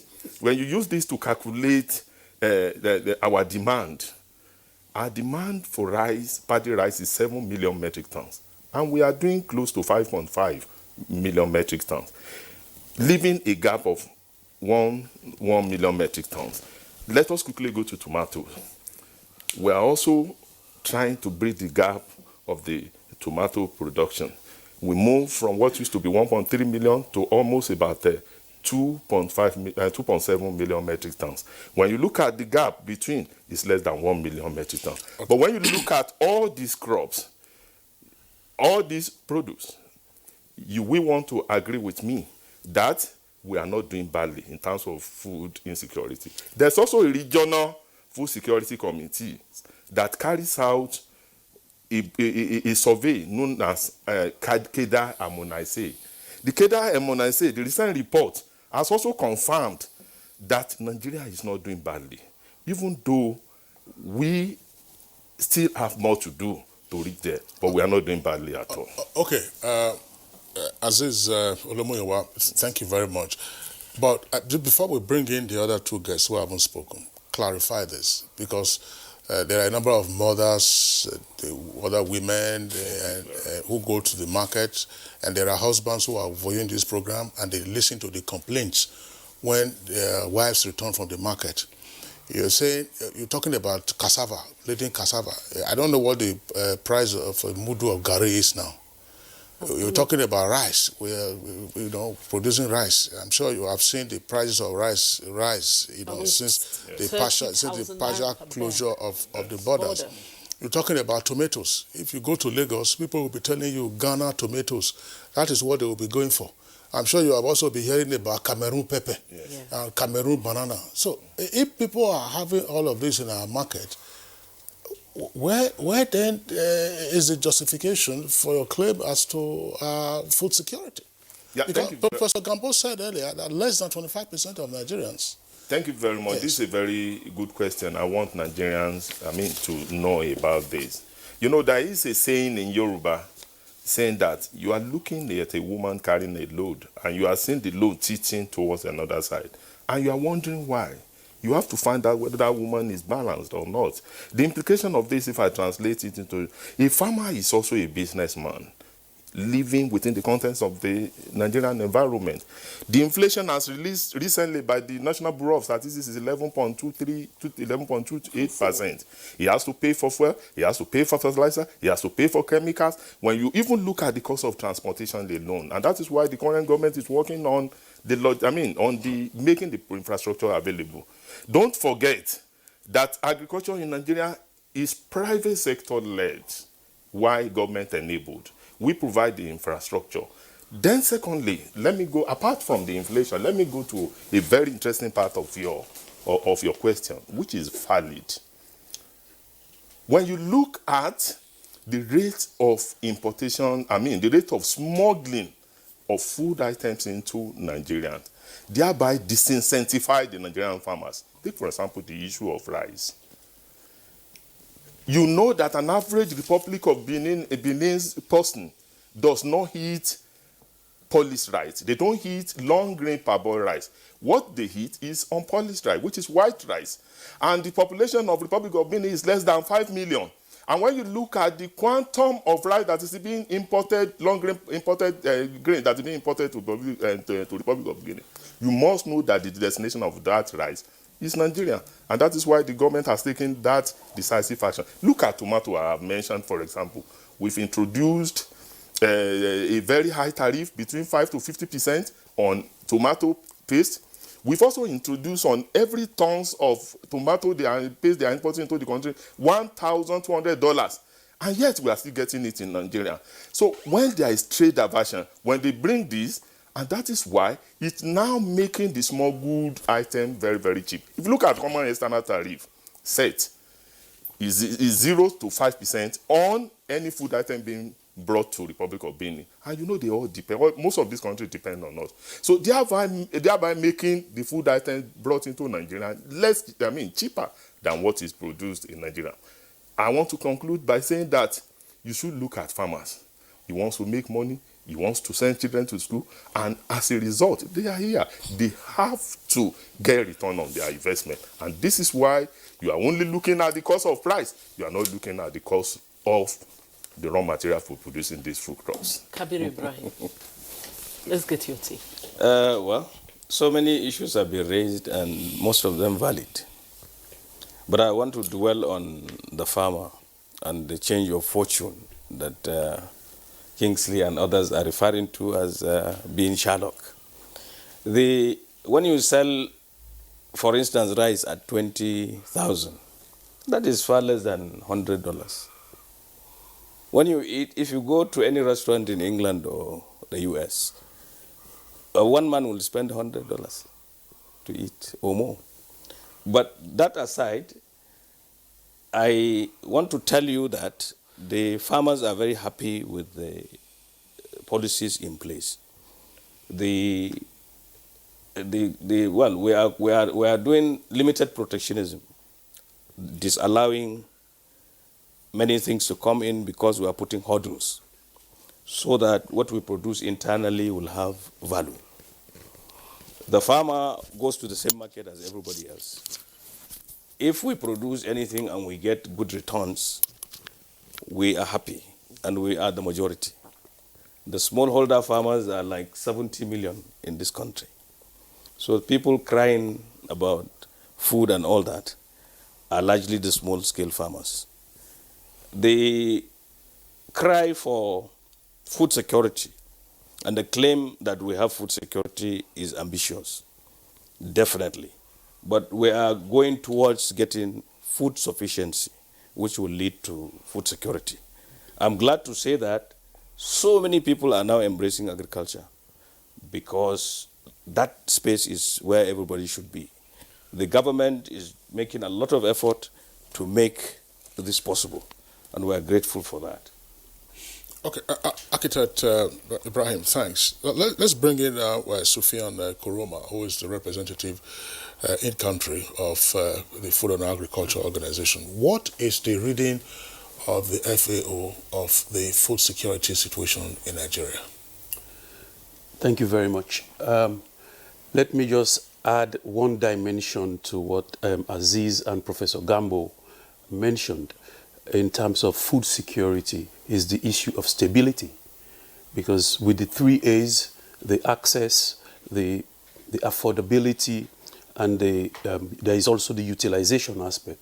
But the food has to be stable in its flow so that at least those price spikes that you mentioned and all the reasons could be that is what makes food affordable when there is a constant flow. But really, the theme of this year's World Food Day is actually healthy diets for a zero hunger world, which goes broadly beyond just food security, which is we've been talking here. It looks at the nutritional aspect in a safe, sufficient, and diverse food for healthy life and minimize the risk of disease. And this is, we can have as much food as we want, but if that food is not healthy, it is a problem. This is the problem now we face. In Nigeria, we are seeing that obesity, there's about 7% obesity in adults. Really? 1 in 3 children are stunted, and 48% of women of reproductive age are anemic. So these are very, very alarming statistics that we need to look at. So the quality of the food we eat and how we eat it is critical. And this is what this World Food Day is all about. How we make sure we eat healthy. We can have all the cassava, all the yam, all the other products, but if they are not healthy.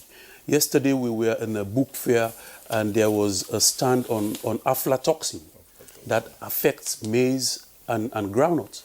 As a matter of fact, the person there was saying because of this aflatoxin, Nigeria lost its comparative advantage in groundnuts. And the verdict is that Nigeria is losing $670 million annually in export revenue because of this disease. Now we have a problem of fall armyworm, which affects maize. Yes. And we in FAO, we have worked with the government here. We have tried to address it in 12 states. But there is a need to take it beyond that. Fall armyworm is going to cost several hundred millions of dollars because maize is not only a food crop, it is also animal feed, it is also an industrial crop. So these are the challenges that we are facing now. Nigeria is producing significant amount of food. The government has done significantly well, especially in the area of rice. And I see there is a drive for the type of policies. I mean, my friend Kabiru said we are adopting limited protectionism. I mean, that is very interesting. But it is important that I saw that the farmers are advocating for this. So in essence, there is food, but it has to meet those 3 A's and the stability aspect that is being. But the nature of World Food Day today is about healthy diets. It's about paying attention to the food we eat, how we eat it, and where it comes from. Well, thank you very much, Sufyan Kuroma. You talked about the theme of the FAO. That's understandable, getting a balanced diet. But getting a balanced diet, Professor Gambo already listed the quadrant that you will have for you to have a balanced diet. And here, you've also indicated that 1 in 3 children in Nigeria are stunted. Yes. And that the quality of the food that we get and how we also eat, there are challenges for us. I want Professor Abagambo to speak to this in terms of the stunting that Kuroma has talked about, and also the quality of what we get and how we eat what we get, are these also not factors in our food security matrix? Thank you very much, Kingsley.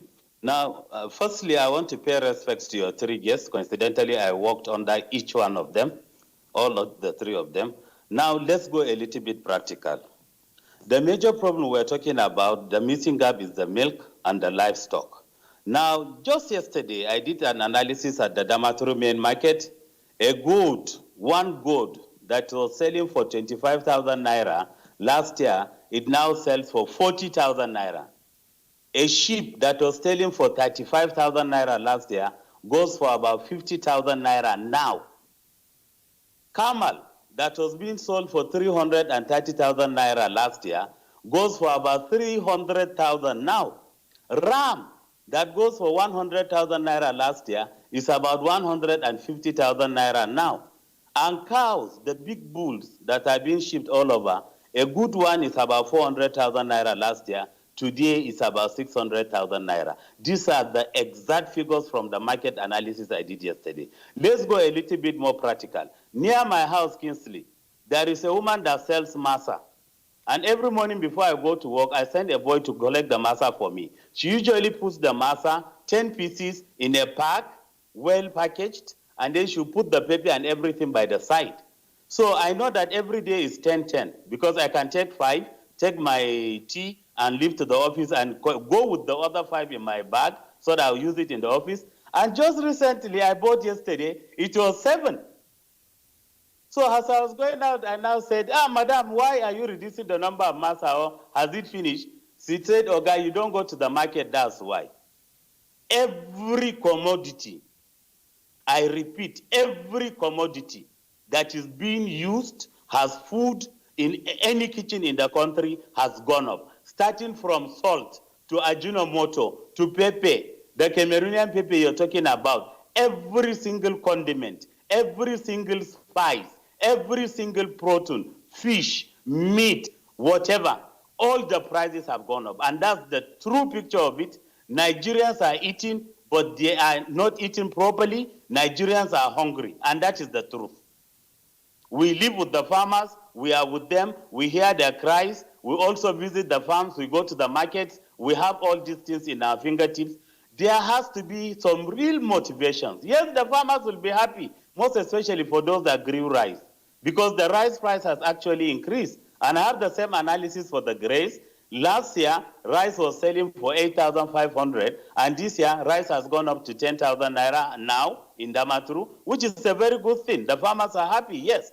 And then the same thing for millet, which has actually gone down. It was 9,000 naira last year. This year, yesterday, was 8,200. Then sorghum has been static, 7,000 last year, 7,000 this year. Cowpea that was selling for 25,000 naira last year by this time is now 13,000 naira. So if some farmers in the rice value chain are happy, other farmers in the cowpea value chain are not really happy. And Kingsley, you have to take a special status of the situation that we are in the Northeast. You know, for long we've not been on our farms. As I'm talking to you, there are still about 21 different IDP camps in Borno. Locally in Yobe, we don't have any IDP camp. There is one IDP camp with 400,000 people, and all of them are from the shores of the Lake Chad. All of them are farmers or fishermen. They are now camped in one place, given a portion of rice once a day. So these 400,000 people have left the farming value chain. Then come a little bit further. The Meteorological Agency did a very good analysis. They said there will be some drought at the beginning. Yes, some farmers planted 3 times in Damaturu here, Yobe State. But then when the rain came, honestly, it will amaze you that more than 50% of farms have been flooded in Yobe State. As I'm talking to you, all their sesame, all their cowpea, all their millet are all submerged by flood. So I don't know. Farmers in maybe perhaps in the KB Sokoto rice corridor will be happy, but definitely farmers in the Yobe rice corridor are not happy. And there has to be some palliative as quickly as possible from my Oga Aziz. Let them know that people are suffering at the other side of the country, definitely. And those farmers need something. As the water is receding, we can give them some sweet potatoes, Irish potatoes, good varieties, early maturing cowpea, so that they can actually recoup what they have lost. But now as the situation is, the farmers have lost virtually everything. And don't forget, Kingsley, we've succeeded in making farming or agriculture a business in Nigeria. So it's a kind of investment. You put in your money with the sole idea of getting profit. But when you put in your money and then you are not getting any profit, Kingsley, why are you wasting your time on a farm? Professor Abba Gambo, incidentally, I don't have a farm. We'd like to thank you for the insights that you have provided. The massa that you used to get 10, now you are getting 7. We will save you some energy so that you before you get into the classroom. Professor Abba Gambo is, of course, the Dean at Yobe University, and they joined us via Skype from Damaturu, the capital of Yobe State. Professor Gambo, thank you very much for your contribution. Okay, now let's return to the studios. Architect Kabir Ibrahim. We're not discussing the architecture. I mean, you're passionate about farming, President of Farmers Association of Nigeria. You can see shall we say, the yin and yang. Some farmers are happy because prices have gone up, but those, who are consumers, like the rest of us, minus you, of course, we are complaining. And of course, for some families, you would have to they may have to reorder their meals, and that could affect the balance of their diet. What, in your opinion, can we do? Because earlier you talked about limited protectionism. I mean, the fact that we have had to close our land borders, there are security implications. I'm not sure any Nigerian is quarreling about that, apart from the smugglers. But what do we need to do? I mean, virtually every other item is spiking in terms of their prices. Well, there are a number of things, but let me talk about what government can do quickly. If you identify flooding as a cause of setback to some farming communities, create a mechanism for compensating them, and create another enabling environment, like he said, to be able to get them back to agriculture. 3, you have to change your mindset in Nigeria. Everybody has to look at agriculture as the mainstay of the economy. Even though, we are on the way, the oil should be looked upon as a bonus. Even in budgeting, nobody says the Ministry of Agriculture should be given a large chunk of money to give out contracts. But to look at those aspects like research, like the seed system, like extension, and then cross-cutting issues like transportation, the environment, good science and technology. Fund agriculture very well. Don't give 82 billion when the budget is 10.3 trillion to agriculture.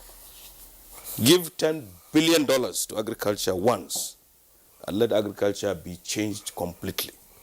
In the United States, what they do is they spend almost $1 billion every day on agriculture. That's why with $1 you buy takeaway tea, Roy Rogers, you drive from anywhere, Washington up to Pennsylvania, you stop over and buy tea, takeaway, $1. So there is food security there, and there could be food security in Nigeria. One aspect you just raised now, I'd like you to drill on that before we bring in Aziz again. You're talking about adverse weather conditions. I mean, on Good Morning Nigeria, on at least 3 occasions this year, we focused on the looming climate disaster we're going to have in terms of flooding, and a number of farms, a number of properties have already been impacted. But you were saying government should look for a way of compensating them. What happens to agricultural insurance? Well, I think there is a new lady there who is very practical. And now, the other day I was complaining to her that as far as we were concerned, in poultry, for instance, compensation is not forthcoming and is not adequate. She promises that it would be looked upon. If you do that, you would help agriculture, agricultural production. You must be able to pay appropriate compensation to losses in farming. Otherwise, the people will not go back to the farm. The food security we're talking about will just be in the newspapers. All right, thank you very much, Kabir Ibrahim. Let's take the tweets that we have, and then we'll bring in Sufyan Koroba. Let's quickly take the tweets. This one is from Mike Anyaku. He says, an angry man, they say, is an angry man. And the importance of sustaining food security in the country cannot be overemphasized. A nation is at full independence with it. The recent closure of the borders couldn't have been possible without food security. Economic growth is guaranteed with food security and springing up of infant industries with backward and forward linkage effect. Kudos to the present government effort towards food security. We must sustain it. This is a task that must always be done. Now, Nsima Splendid, on food security, the current measures by the federal government, that is to say border closure, is a step in the right direction. It will stimulate local production of agricultural produce. And this one is from Ini Ibi Isaac Iboket. It says, we will only obtain food security when we change our perception about agriculture and fully mechanize it. Law Alpha-C, one of our regulars, Nigerians should develop the culture of patronizing and eating local foods, which are abundant at the nook and crannies of the country, thereby encouraging farmers to produce more. Dilly Jack Solomon says, looking into national security, job creation, research and dissemination of knowledge on sustainable agricultural practice and use of technology development of value chain as well as circulation of knowledge on nutrition can go a long way to solve the issue of food security. Now, Paul Adejubo has this tweet. It says, how? That's on food security. Farmers are being attacked daily by herdsmen and bandits on their farms. Many are fleeing their farms and their communities. Just yesterday in Benue, a woman's hand was chopped off by herdsmen while on her farm. And this one is from Chris Simon. Chris Simon says, not everybody is willing to go into agriculture, so sustaining a food security may not likely be possible. Now, Comrade Ngala, federal government should focus on farming and security of farmers too.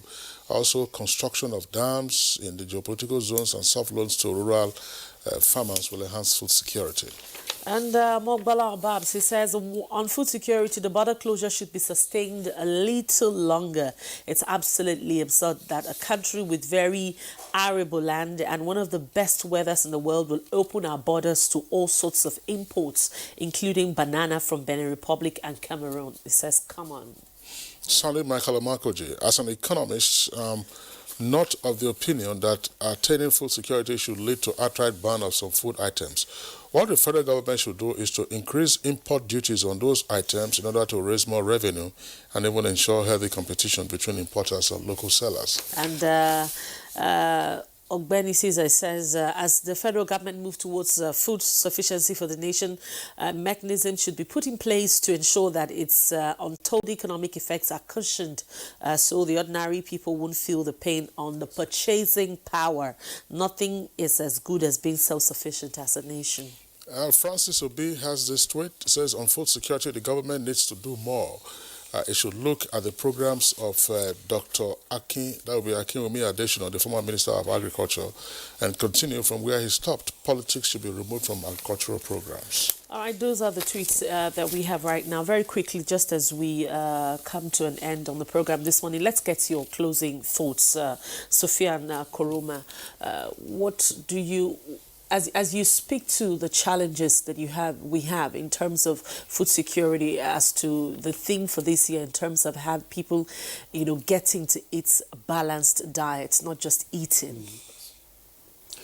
Well, I think all has been said. The link between what Professor Gambo said and healthy diets is very clear.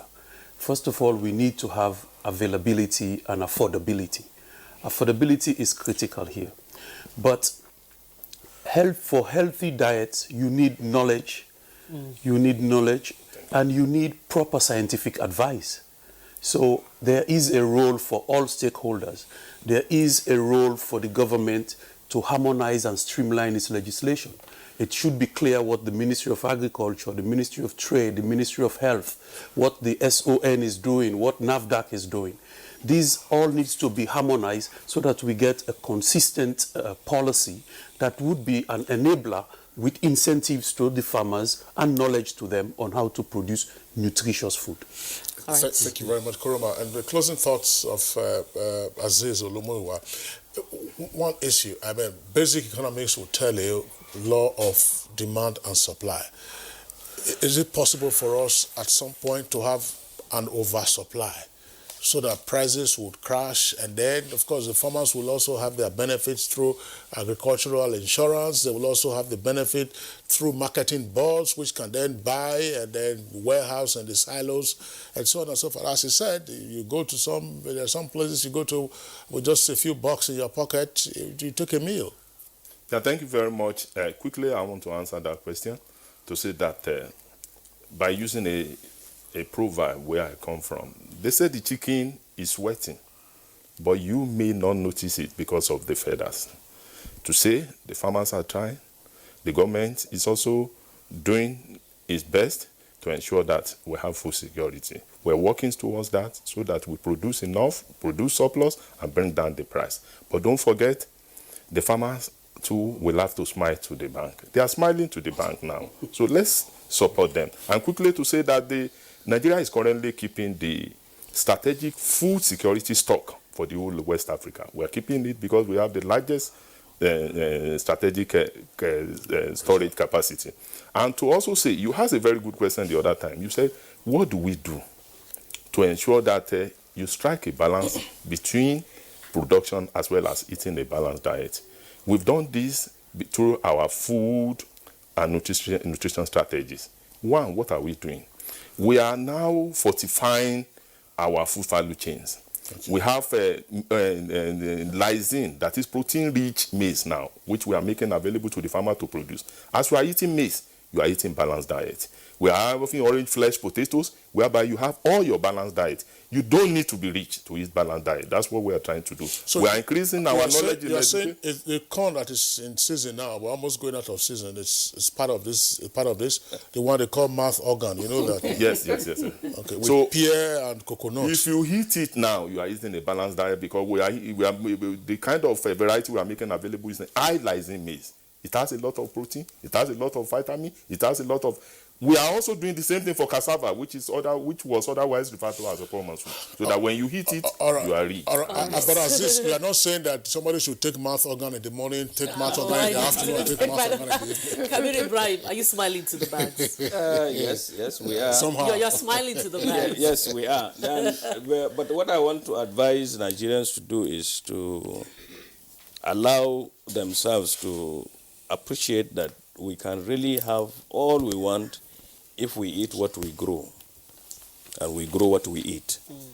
And that is how our country will go forward.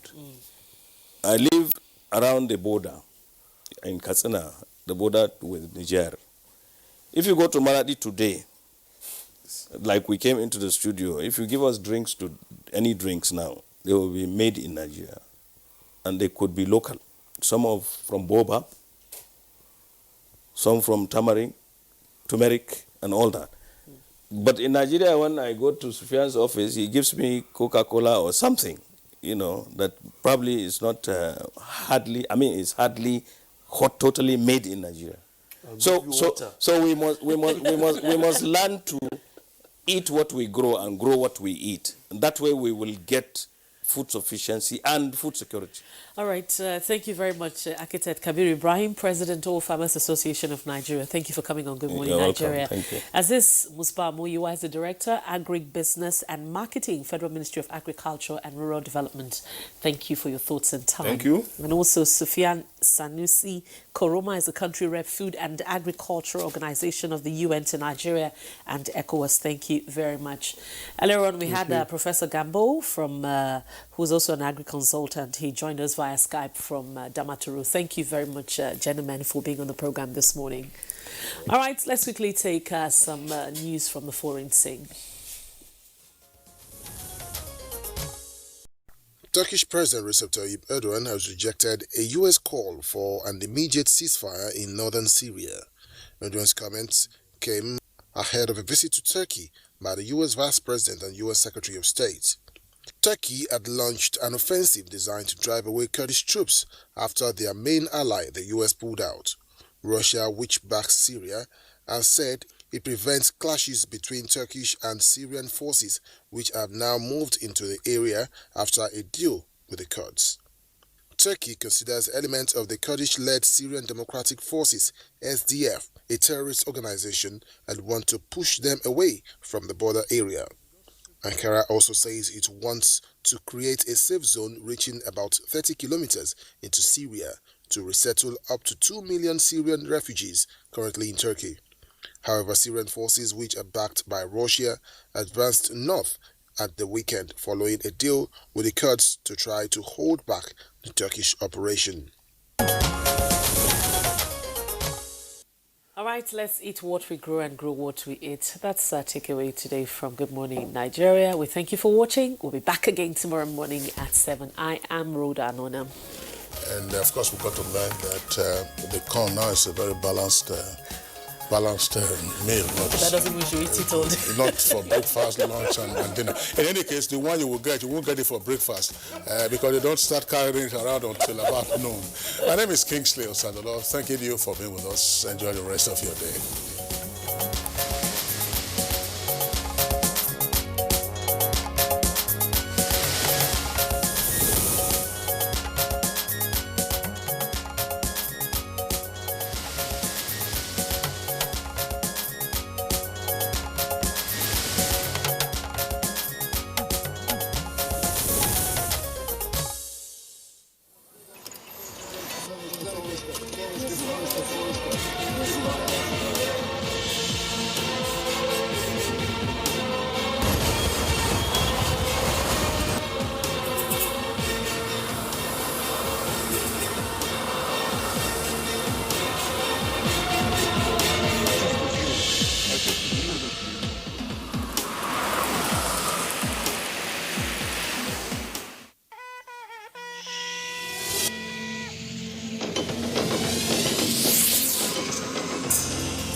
NTA, you can't beat the reach.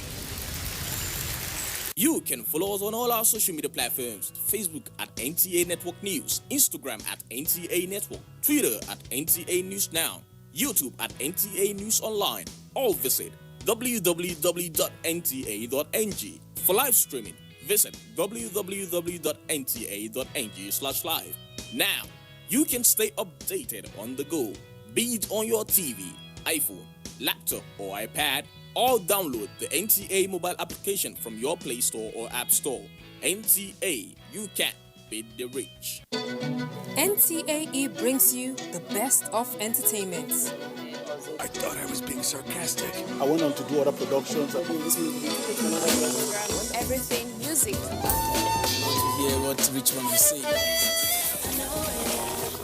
If you look at the platforms of for a particular product, they call a new school playing. That thing they hot, we go carry the hair go come and got the smell. Somebody sad, you feel it. Just a little. I know of this. Chop, they are already washed.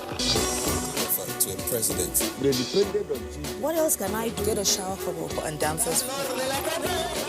Watch these programs and more on NTA Entertainment. NTAE, your one-stop entertainment channel. These days, people get their news and information from more media sources than ever before. Some of the news and information given are fake, unverified, doctored, and manufactured to create confusion, stir disaffection, and cause disunity. Before you believe or share any news, ask yourself, is this real? Is it from a credible source? Is it verified or verifiable? Fake news is dangerous. Whether you do it for fun or for political gains, real people can get hurt. Fake news, don't create it, don't spread it. This is a public service announcement from NTA.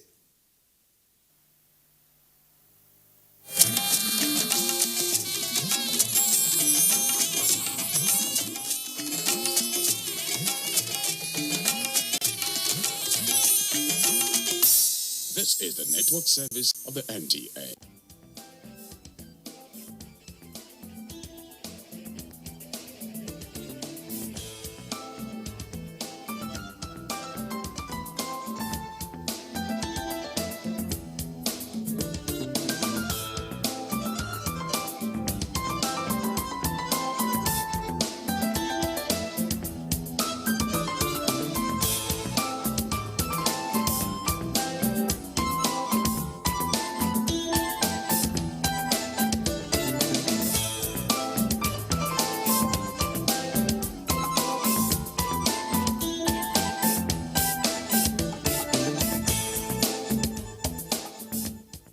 Hello, welcome to the conversations here on NTA Network. My name is Rita. As always, we have something interesting to talk about. We are going to be talking about migration or illegal migration. People have reason to move from one place to another, different reason. It could be for educational purpose, for marriage, for better opportunity, for job, for what can cause illegal migration. I'm not alone in the studio. I have a full house, a beautiful couch with fantastically looking people. Oh my God, when you're looking for that word to describe because they're fabulous. To my right. Flattery will get you everywhere. No, but I'm not flattering. I'm saying it as it is. Okay. I'm sure they can see that. Thank you then. Okay, so I'm Dr. Jennifer Brimer. Everybody calls me Dr. B. Welcome to our show. Chukuma. Ohaka, thank you. We always say blessed is he amongst the women. Yes, so. And I am Chi. It's so great to be here again. We're talking migration or illegal migration. We'll be right back.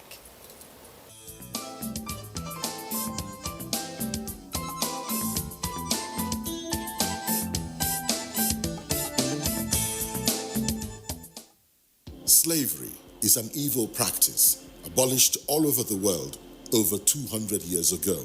But today, human traffickers are selling human beings as slaves in Africa. It is your responsibility to make sure that you and the people you know do not fall into slavery. Don't believe fake promises of jobs abroad. People went to say Libya, Italy no use you when they carry me on top water. 4 days now they lock me for inside house, no food, no water. I nearly die. Now God, when me heaven and earth, now save me. If you get 1 naira for Nigeria, you get junior one, you say you no get papa, you no get mama, now make you come out. I beg go they do farm work. You better pass person when enter road. Don't accept to travel to Europe through the Sahara Desert. You may be walking into slavery. Don't be a slave. This is a public service announcement brought to you by NTA. I told you. Ehino, you never listened to me. You promised me heaven and earth. I told you that does not matter to me. No call, no messages from you. Your mother is lonely. You know, you are all I deserve since your father left us. This is 4 years now that you travel with your friends to Obodoimbo to bring for us good things. No call from you. Even your friends come home. They even travel and come home and even call their parents.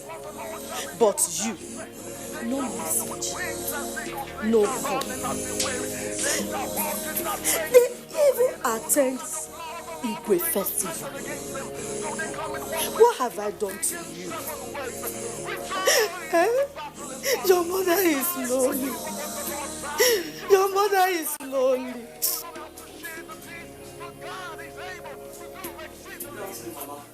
Good afternoon. Are you my son? Some things for you. You are still crying? Oh, Mama. I've told you not to. We are here for you. Look at me. I'm here for you. You shouldn't be doing this. Yes, I know. But where is Ehinomo? You traveled with him, but you came back.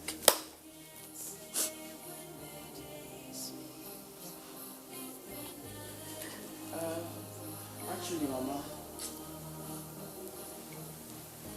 that is true. I actually traveled with him. We went together.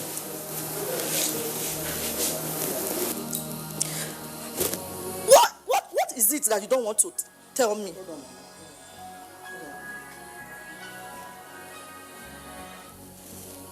Hold on. Yes, I'm there now. I think so. Yeah, I'm going to pick up. Okay, you come. Please come. Okay. What is it that you don't want to tell me? Kemi, what is it? Is my son dead?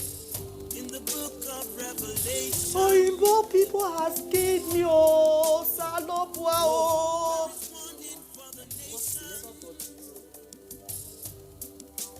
Eh? Eh? Eh? My son? Oyinbo Salopua, oh. Oyinbo people has killed my son, oh. Hey! Stop this, hey! Hey! Mama! Mama! Mama! Mama! Please wake up.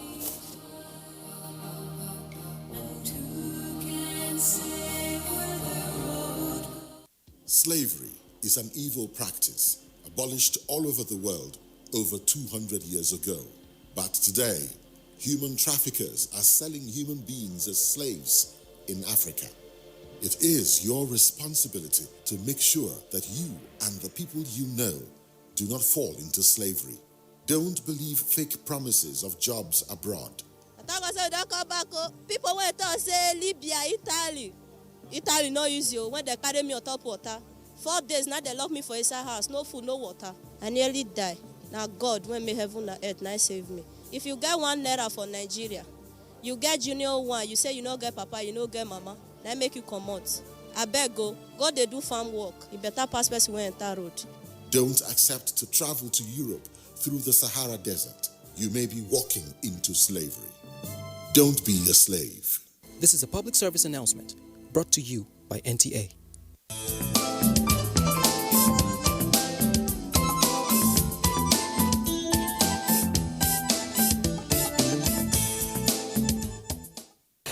Welcome back. It is still the conversations here on NTA Network, and we are talking migration or illegal migration. I keep saying that.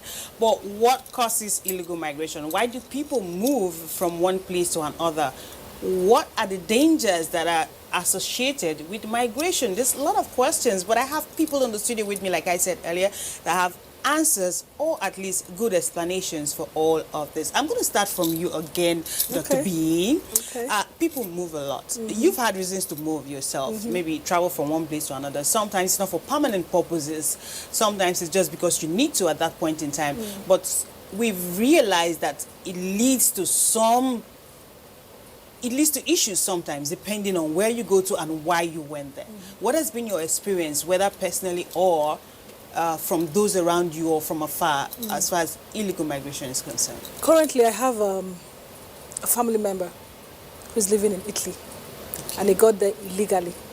He went through the Sahara Desert, through Libya. He was captured, he was put in prison. He had to drink water from a dirty, smelly gutter where somebody had been lying dead for a few days.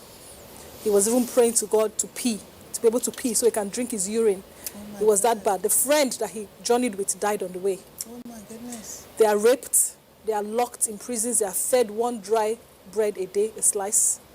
They are asked to send money, to ask their folks back in Nigeria to send money to them so that they can be released. In other words, they are kind of kidnapped on their journey to greener pastures. Wow. So by the grace of God, he made it after several months. He was incarcerated in Libya, illegally incarcerated because he was an illegal migrant. And he escaped 3 times. Each time he was caught, he was beaten to within an inch of his life.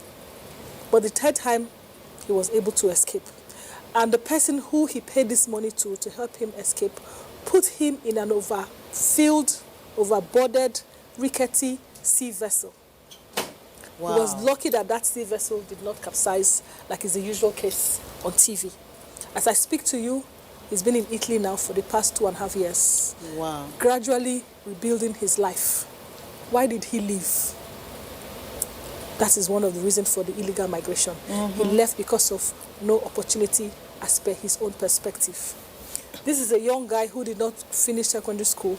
He had every opportunity to finish secondary school, but he decided not to. He went into photography, but he wasn't making ends meet. He met a young girl, Beth and B's story, had a child with her, met another one, had another child. By the time he was 20, he had 2 kids from 2 different women. Oh, wow. And of course, he had to pay bills.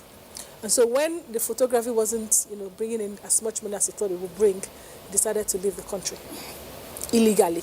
Because he doesn't have a regular job where when you apply for a visa, you show your pay stubs, show your bank statements, this and that and all of that. All the visa requirements, he met none. So he had to go through the back route, which is what he did. And he's alive to tell his own story, but a lot of people are not that lucky. That's such a touching story. So people believe because, like, I love the phrase you use, because from his perspective, he can get a better life there. Because indeed it is his perspective. It depends on where you are and what you're looking at, right? Yes. Chukuma. Doctor's story is very, very, very pathetic. And I know a couple of people who are listening to us are equally planning what she is saying, planning to take this route that she just said. And I'm trying to encourage our listeners, our viewers also, to take a cue at what she just said. You can make it here. I know much as people say things are very hard, it's very difficult to survive here, but look at the route someone followed. And now, before this guy could get back himself, you would see all that he had gone through. He had to live in a camp. He lived in a camp. So an IDP camp. Every day you go and register to tell them that you're here, you have not run away. Oh, wow. Yes. So, and imagine the kind of freedom he was enjoying. All he needed to have done would have been to be a little bit steadfast, push further a little, and organize his life. Most people who say that there are no greener pasture here are people who have also not tried. Because, yes, I believe that, yes, much as we agree that a lot of things are not properly done as it's supposed to be. The government's not helping, things are not properly put in place as it were. But it doesn't give the room for people to risk their lives trying to get what they... And unfortunately is that you're not sure of where you're going.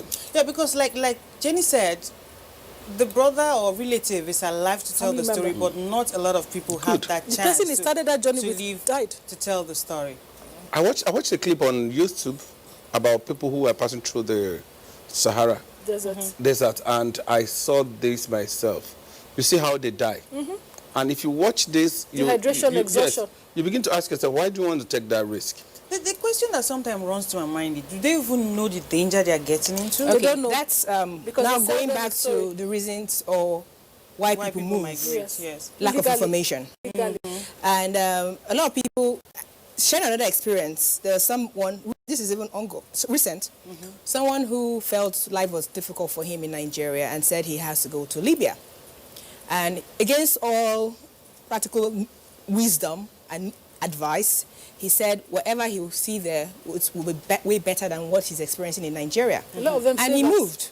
That somebody he knew had been there for like about 6 months, and he's surviving, that he would survive too. He got there. Within 2 weeks of being there, he was kidnapped.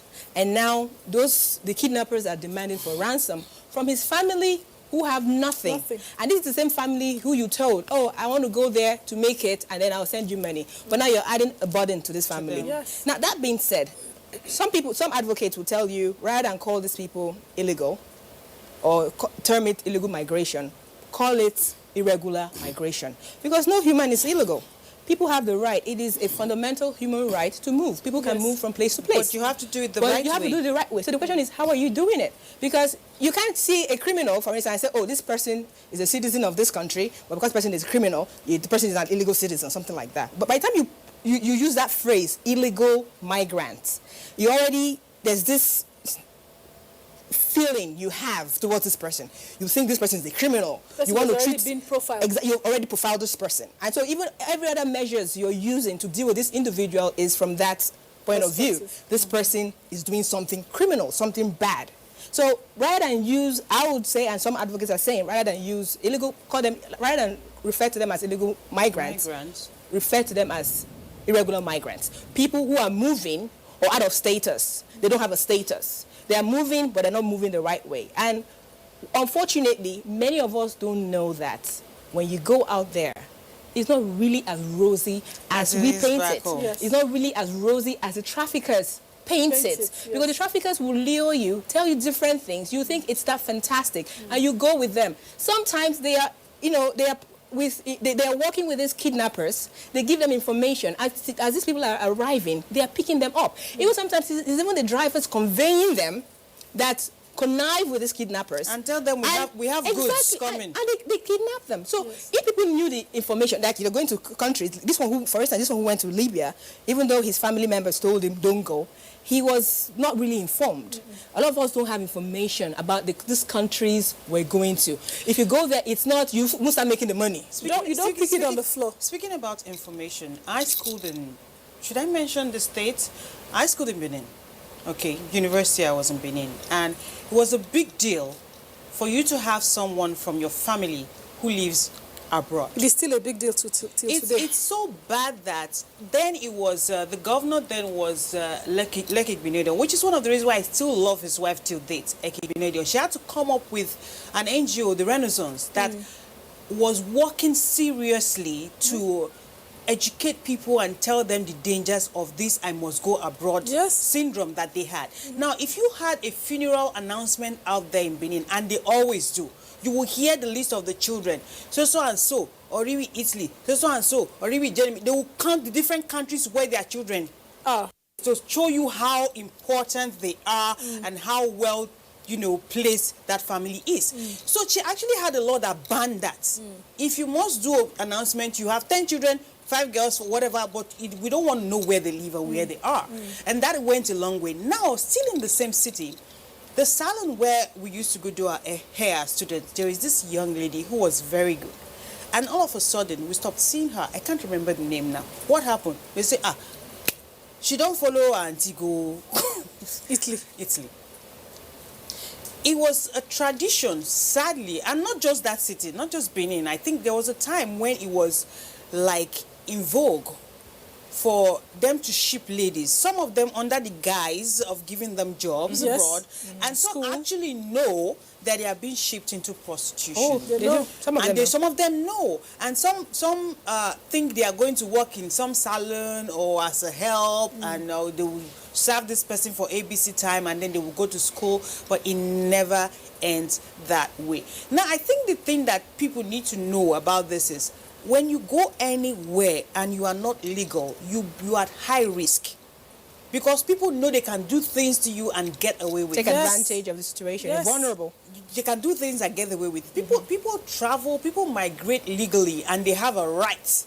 They can demand that you can't talk to me like that. Yes, I'm Nigerian, I'm here, but I'm working at ABC, I'm paying tax, I'm helping you. You can't talk to me like that. And that person know you have a right to sue them, take them to court, call your embassy, or you can't even relate to your embassy if you're, what's the word you use? Not illegal, irregular. Yeah. Okay, so the question, So the question is, what's the propeller? Why are people moving? Migrating. What is the reason? It's the misconception. She just said because they feel they can get a better life, and also because we cannot deny the fact that we have a challenge. There are lots of reasons. A leadership challenge, we have a systemic challenge. There are a lot of things that can work better that you know, Okay. are very bad. Let me give, Doc. Let me give a scenario here. One is a barber. He has been doing this barbering business, using it to feed his family, trying his best with this barbering shop. And all of a sudden, someone comes, gives one law, and they demolish his shop. And he has no money to go anywhere else. And I come to tell him, young man, come, let's drive out of this country. This country is killing you. That's enticing at that point. That's his only hope. We don't have good social safety let me nets, say something. right? Let me say something really quickly. Are you done? Go ahead. Let me say something really quickly. 19th September 2019, the United States, the United Nations released their annual migration report. And they put the percentage of global migrants, world migrants, at 3.5% of the world population. It's probably more.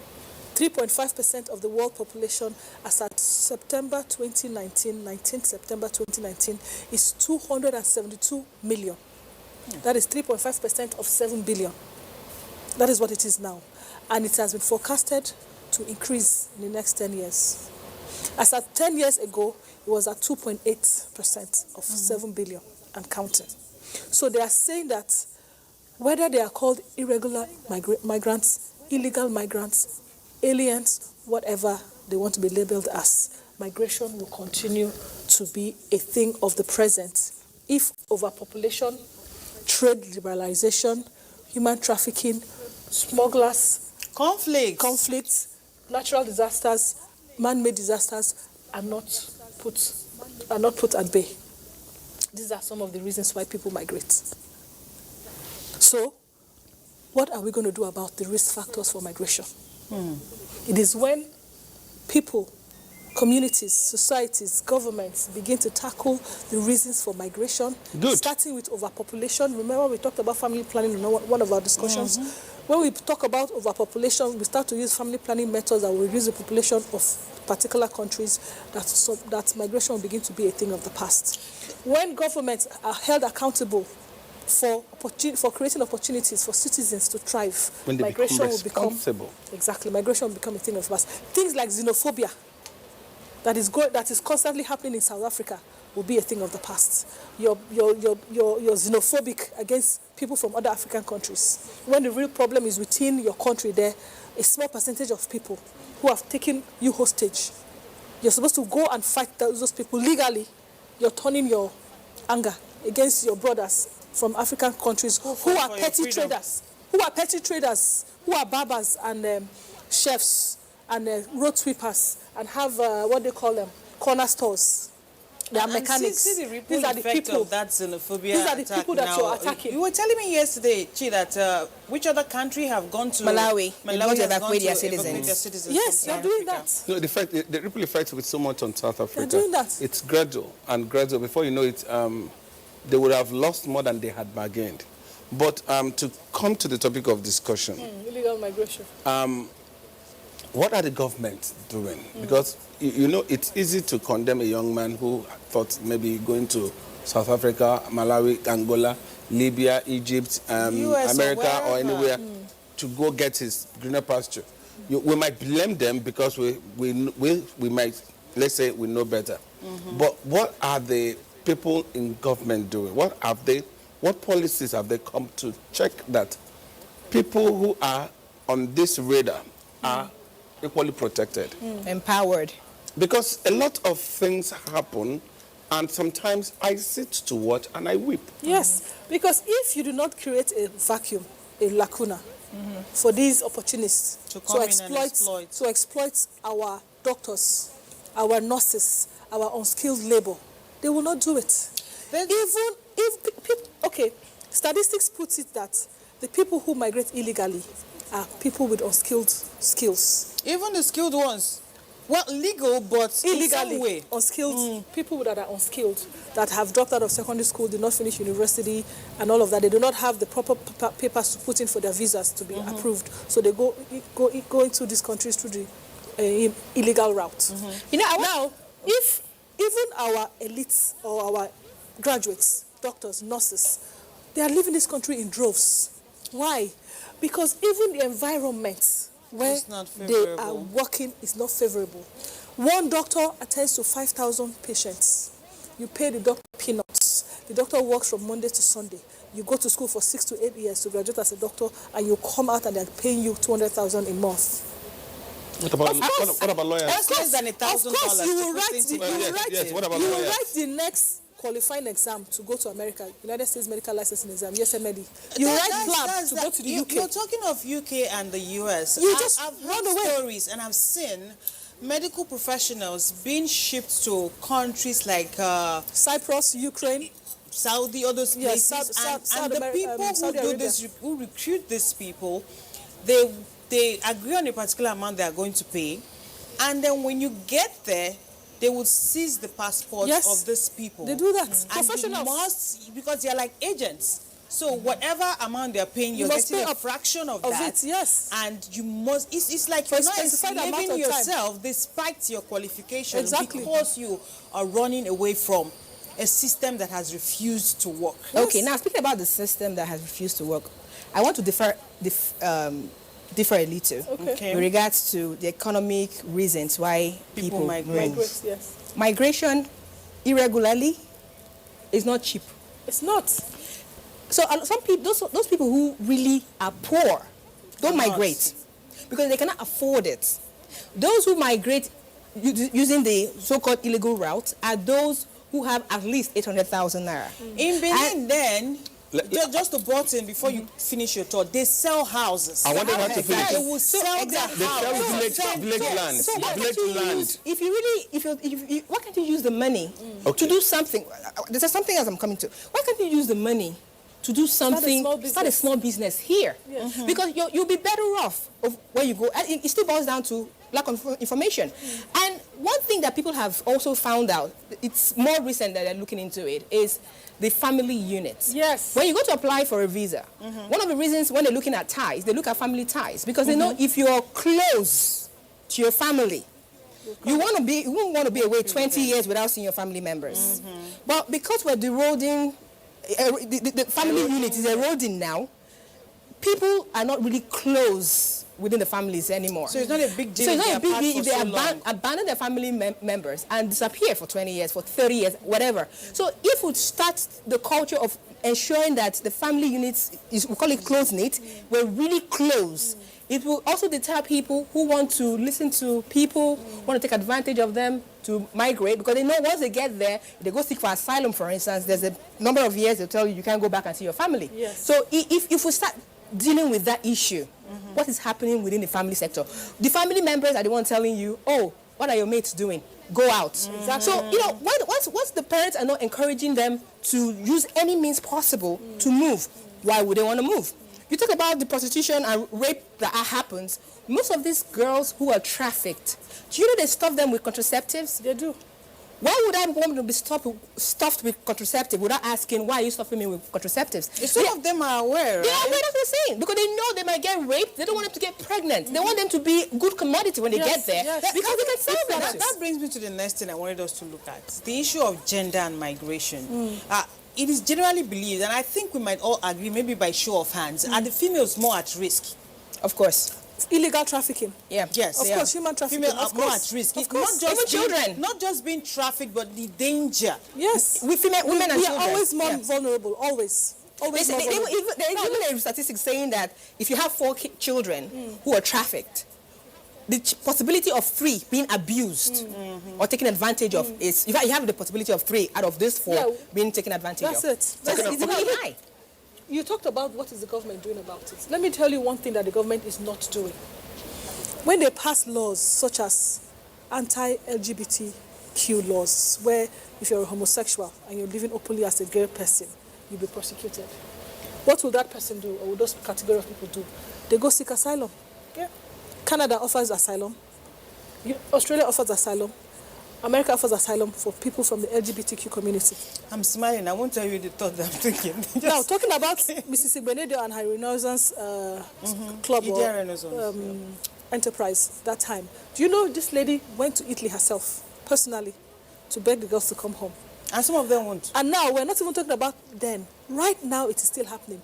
The Oba of Benin had to rise up and place a curse On those shipping these people on off. native doctors and the madams and the ogas that are shipping young girls to Italy for prostitution. Because a lot of times, these girls are beholden to their madams and they are scared of the oath that the babalawo, whatever they call them, have placed on them. They showed them on TV, documentary. They said, why can you're free, why don't you leave? They said they cannot leave because of the oaths and the curses. And they will shave their privates and take the hair and keep it somewhere. So these are some of the things that the government need to look at to reverse some of their utterances or some of the laws to favor the citizens of this country. But we've had, I don't know whether to call it person, someone in government say that there is nothing wrong, right? Speaking about medical doctors, something that happened in the past, said we have enough doctors. So He's not even wrong.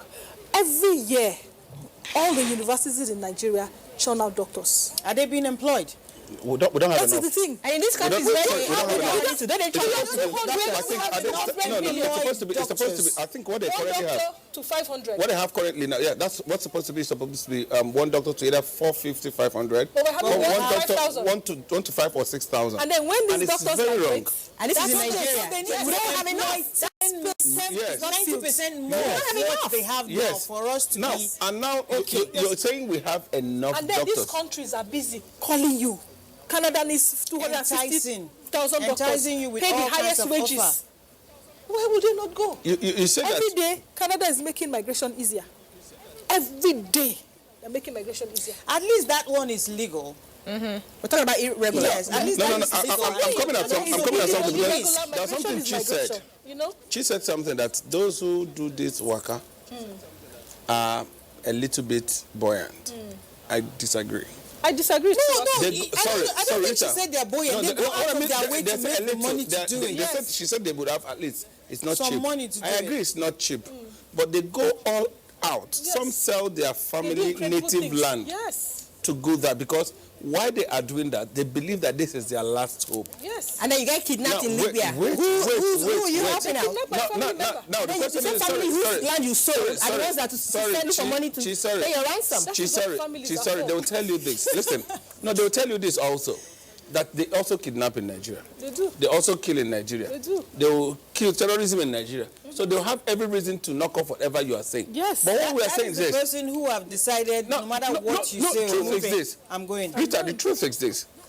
The environment where we live today calls for everybody to run away. Whether we like it or not. No, I'm coming. Let me land. Sorry, can I land first? Say in Nigeria we have 200 million Doctor, people. can I land? Out of that 200 million people, 80% live below poverty line. 20% are middle class and they are wealthy. So what is 80% of 200 million? Doctor, can I land? What is 80% of 200 million? Those are the people that want to run away. Who go remain now? The majority.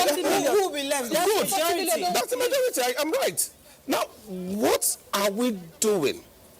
Because we are clapping to the airpeace man that just went to South Africa to bring these people back home. What are they coming to do? Exactly. What are the reintegration plan that we have for them? I have asked that question. What's the reintegration plan that we have for them? Now, you're making school. How many of us here have our children in public schools? None. How many of us have our children in public schools? The public schools, the standard in public schools are going down. Going down? It's gone down. It's dead. And if it's not a private school, you're not sending your children there. And you know the culture we live in, a culture where your neighbor is cooking rice and is doing ice fish, and you're not cooking rice with ice fish, and he will come and serve his children rice with ice fish in front of your own children, and they'll be salivating watching. Exactly. You see, and listen, sorry. Much as I am not in support of illegal migration, but there are certain things that government need to do. We need to come up with policies. For instance, to get a working system. If you're abroad and you don't have a job, at least you know you have power supply in your house. There are accommodations for people. Government should. So what I'm saying is, I am not saying you can move.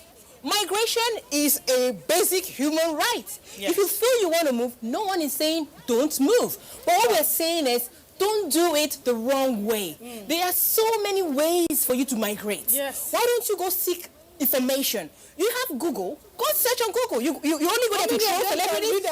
You don't. We have some centers, resource centers for migrant resource centers in Nigeria, where you can get information. That boils down to the government, where you can get information about these countries you want to go to, opportunities, how to get there. So why don't you guess what? And get information. They do not want to go to countries that are visa-free for Nigeria because they feel that those countries. No, these countries are not visa-free. Visa-free. You have a limit to which you can stay. You can work there. All of the countries. Doctor, it's 3 months, 6 months, 9 months, 1 year. She's speaking from from where she's sitting, from her comfort zone. She's speaking from her knowledge base. There are people in my village who don't know about Google. They don't know what it is. Okay. Yeah, there are people in the north who don't know about Google. And then why but listen, let me say this. Government should not create job. Government... People should become... Sorry. It is not the responsibility of government to create jobs. I feel sad. I feel sad when it's not supposed to be so. The government's job is to create the enabling environment for jobs to grow. Yes. In Nigeria today, you start an SME and all of a sudden there are taxes all on you. Multiple taxation. Today, if it's not AMAC, it's this government, it's that government, it's that government. Before you know it, nobody's caring to ask you a question. How did you raise this capital? Exactly. The next day, people give you taxes. Before you know it, they are selling your shop. The next day, they're coming to... Nobody wants to know how you got that money. So as long as the policies are not friendly. The system frustrates people who want to. Nigerians are the most hard-working people on earth. I believe you. They want to do anything to survive. Just to align my thoughts with what she was driving at, I believe, do people really have enough information about the dangers? They don't. About the dangers. They do not. The kind of danger they place themselves in when they do. Have you heard about this saying that says when a man is pushed to the wall? When a man is pushed to the wall, has no option. Okay. These people are... See, I am not making a case for them. I'm not going to give it for free. I wouldn't. But the truth is this. When we try to make it look like it's all rosy for these guys, you've not seen ugly people. We're not saying it's rosy for them. We're saying, do you know that majority of these people who travel through the Mediterranean and all the Sahara Desert and the rest of them have not even got to apply for visa. They just heard it is difficult. If I apply, they won't give me. But I know families. I know two families. Is it easy? No, but try. Why don't you try first? It's easy. I know a couple who had never traveled. The guy used to work in a bank. He earned 35,000 naira every month. His wife was a full-time housewife. And then both of them went to the US to apply, and both of them were given visas. They got there after some time with the same visitor's visa. He wanted to legalize his stay. What did he do? He got there, changed his status to a student. Now, as a student, he applied for his wife and kids to come join him in the US. They granted them visa. Yes. This is someone who earned 35,000 naira monthly. How many cases? $100. How many cases? Sorry, how many cases can just come like this? But we don't try. Few and far between. We don't try. Listen. But the thing is, it is easier for someone to come and tell you, give me 800,000. You don't need to go to the visa office or to VFS center, and I'll get you a visa in 2 weeks. And before you know what is happening, the person gives you a visa. You try and go through the airport, they catch you and say, this is a fake visa. No, there are some orientation gaps. There are orientation gaps. And these gaps need to be filled. That's what I'm talking about. Exactly. The orientation gaps from the local government level. Yes. You understand? Yes. Maybe from the family level. From the grassroots. Local government. The church, the mosque, everywhere. It has to get from the grassroots. The reorientation. But while you are giving these people orientation, you also should give them hopes. Yes. Because they say you cannot come to a hungry man's house. Who is someone who is hungry, and you tell him, don't worry, it is well. You have to give him food to eat for him to know that it's well. Exactly. If you're giving orientation for people to know that it is risky to go through this route, it is this, you also should give them an alternative. Now, if you're telling me that I should be a palm wine tapper in my village, you should also give me a means where I tap that wine, I'll be able to sell it and use my money. Exactly. You understand? Because there are lots of jobs to do in Nigeria today, but the environment is not friendly. It's not friendly. You cannot do... I have a barber today. We have agreed. Products go to waste. Yes, we have agreed that the government just needs to create an enabling environment, and then we need to also incorporate into our youths, even adults, the spirit of entrepreneurship. There's a question. I am saying you can move. The spirit of diversity. But do the right way. There's something else you raised, which is, I think, is very important. Chuma, you said mention of these people that they are bringing back. What is I've asked that question. When you have irregular migrants. And at some point, I did a story when I went for my last training at RNTC. A colleague of mine did a story about a guy who came from Libya. He migrated to the Netherlands. And when we were interviewing him, he said, I don't mean to kill anyone or attack anyone. All I just say is, I'm from Libya, and then they are scared of me. Yes. That's all he needs to say. And they're like, oh, so there is a stigma? So you haven't migrated irregularly? There are side effects to it. So when the people decide, okay, this particular island was generous enough and they brought them back, what plans do we have to make sure these people are not stigmatized? Listen to what one of the people in charge of diaspora affairs said, that each state government should locate their citizen and begin to reintegrate them. How? And that while they are being housed in places like Abuja and Lagos, they're going to be fed, and they're going to start to see if they can teach them one skill or the other. Now, there's a young man who came in. He said he's been in South Africa for 20 years, that his state of origin is Bendel, and he's looking for Bendel. Oh, goodness me. Meaning he's been there for God knows how long. And he's not just been there, he's been out of touch. The young man does not know Benin, he does not know Delta. So there's a lot needs to be done. A lot needs to be done before we even begin to read. Now they can't even afford to buy. How much is... Okay, I can afford. I'm privileged. Let me not generalize it. But how much is air ticket from South Africa to Nigeria that they cannot afford? These are people who have been there for years. So that is what I said. To show you that when they now migrate, because they do it the wrong way, when they are being persecuted, they can't fight back. They can't seek for help because they don't even have their... That is the same thing I said earlier. The people who are the recipients of this xenophobic attack are people who are in the lower socioeconomic cadre. They are the mechanics, the hairdressers, the people who have the corner stores, who are illegal and cannot fight back. The issue of awareness and cultural influence is another thing. Now, if you are an irregular migrant and you are in another country, people need to know that if you're going through difficult time, you have the right to go and declare at your embassy and say, I'm irregular, I don't want to be here, please send me home. And they will send you home, right? You know, some people they are afraid. You know, some people who don't want to be deported. That's one. Then two, there is also the issue of the parents are like, you can't come back here and disgrace us. We have already told everybody you are in. That impression that okay, we have a son abroad. Exactly. Somebody from prison. For those who like to refer to one of the reasons they give for not wanting to, or arguments to go and declare. One of the arguments they give for not calling people illegal migrants is because they say a lot of people are forced to migrate.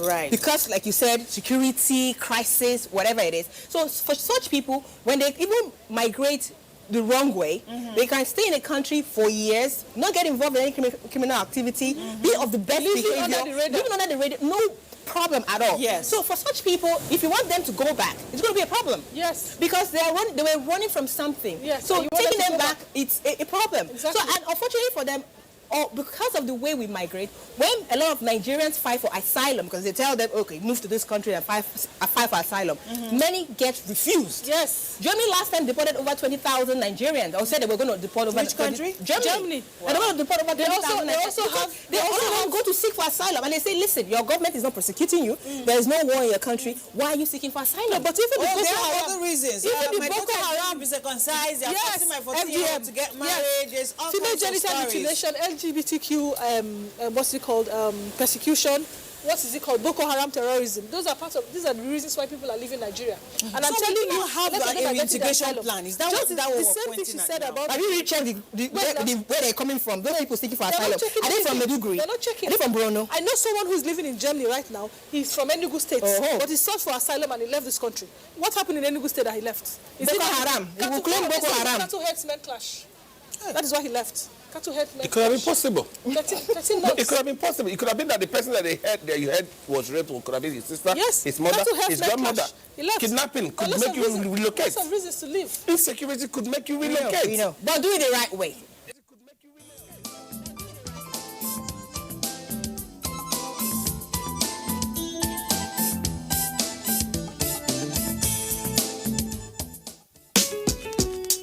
I know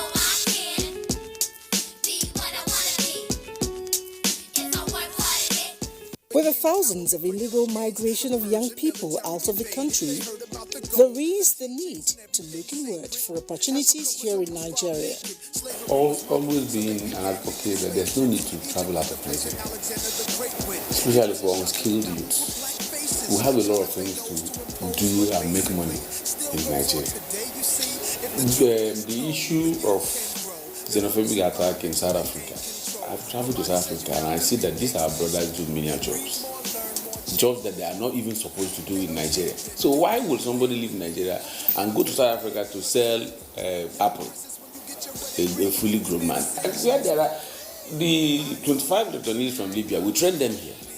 If you make one furniture here and you get one customer and we make the furniture, you get 50,000 naira. So if you get 50,000 naira in a month, is it not enough salary? If it is garment and you go and canvas, you get people that will do t-shirt for 100 pieces, you make money. Even if you are not the one making it, if you are doing the business part of it. Among the people we train, they establish little things and they make good money too. Even me, if you take this cloth to an ordinary tailor in his house, among those that we've trained, they will not make it cheaper than 3,000, 4,000 naira. If he makes 5 in a month, 6 in a month, it's enough salary. So my advice to Nigerian youth is that everything we want from abroad is here. The only thing is for us to keep our head down and be able to accept skill training. As the year grows, you become a bigger person in that handwork, and you grow to be a full professional.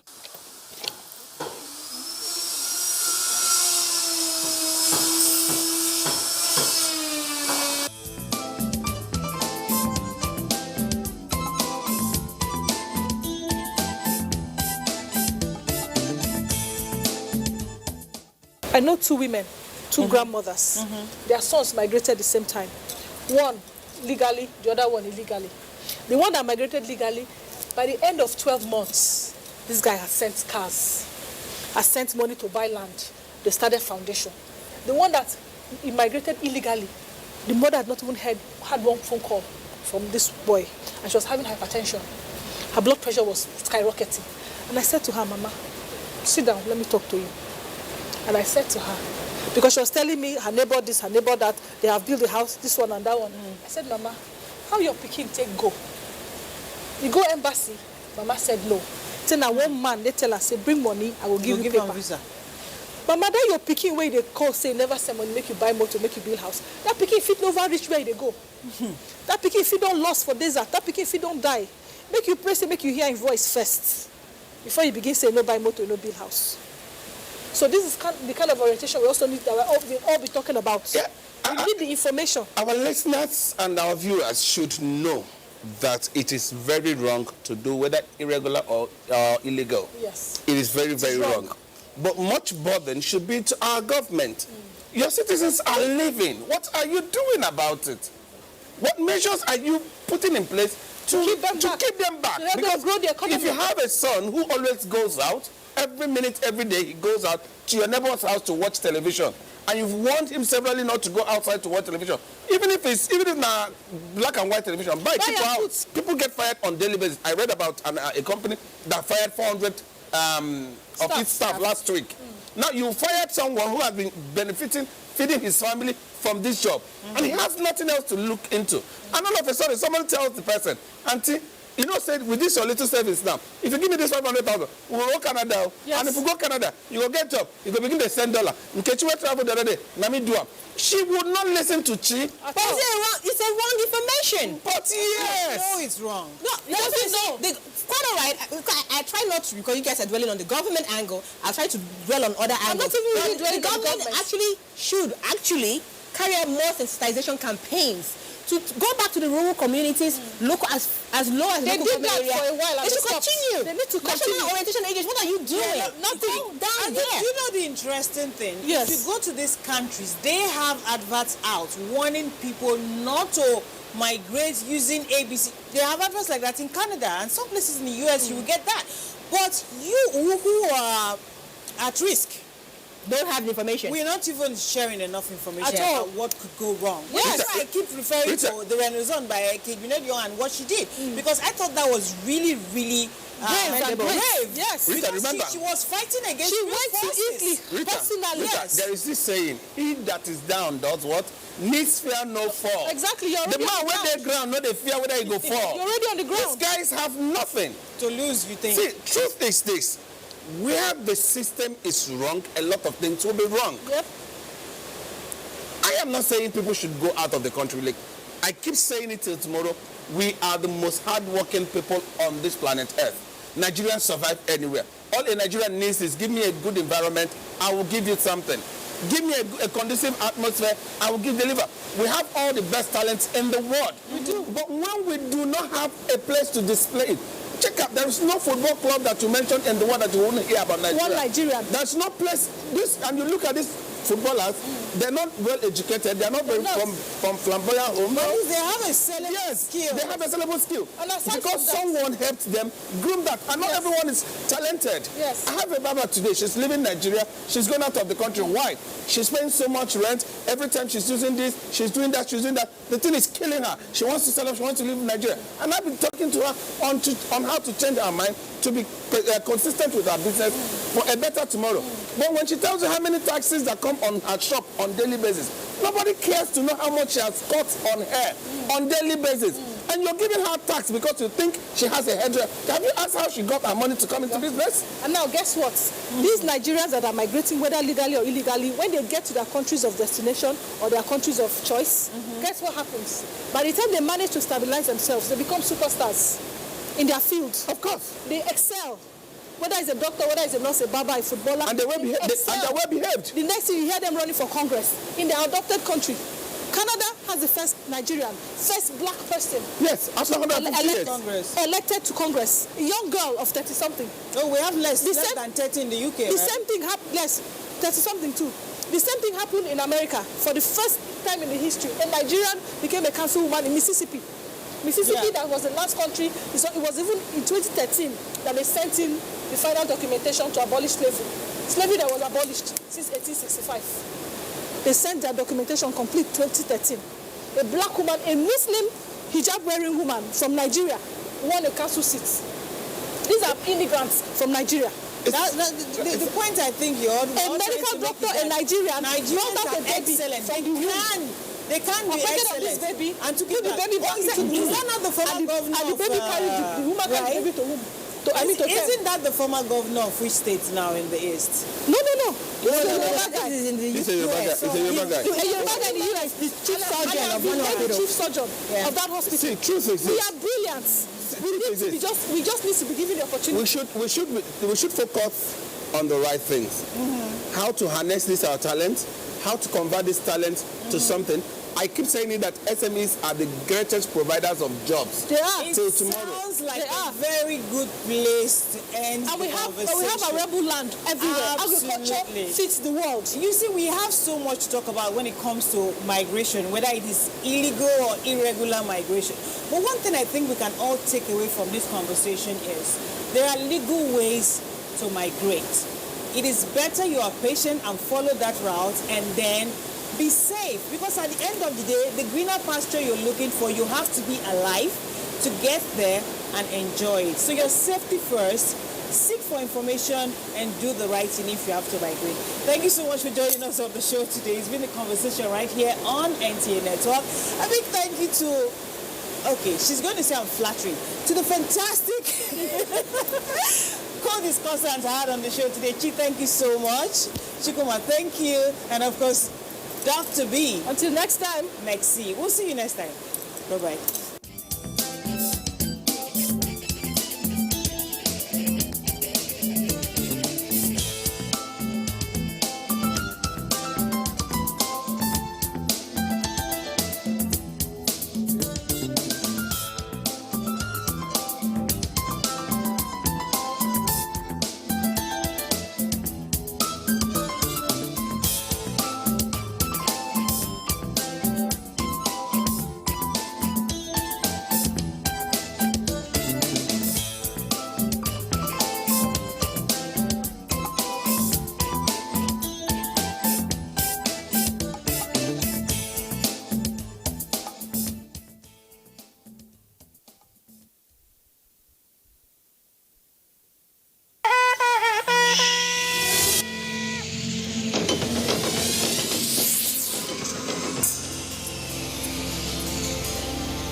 NTA, you can't beat the rich.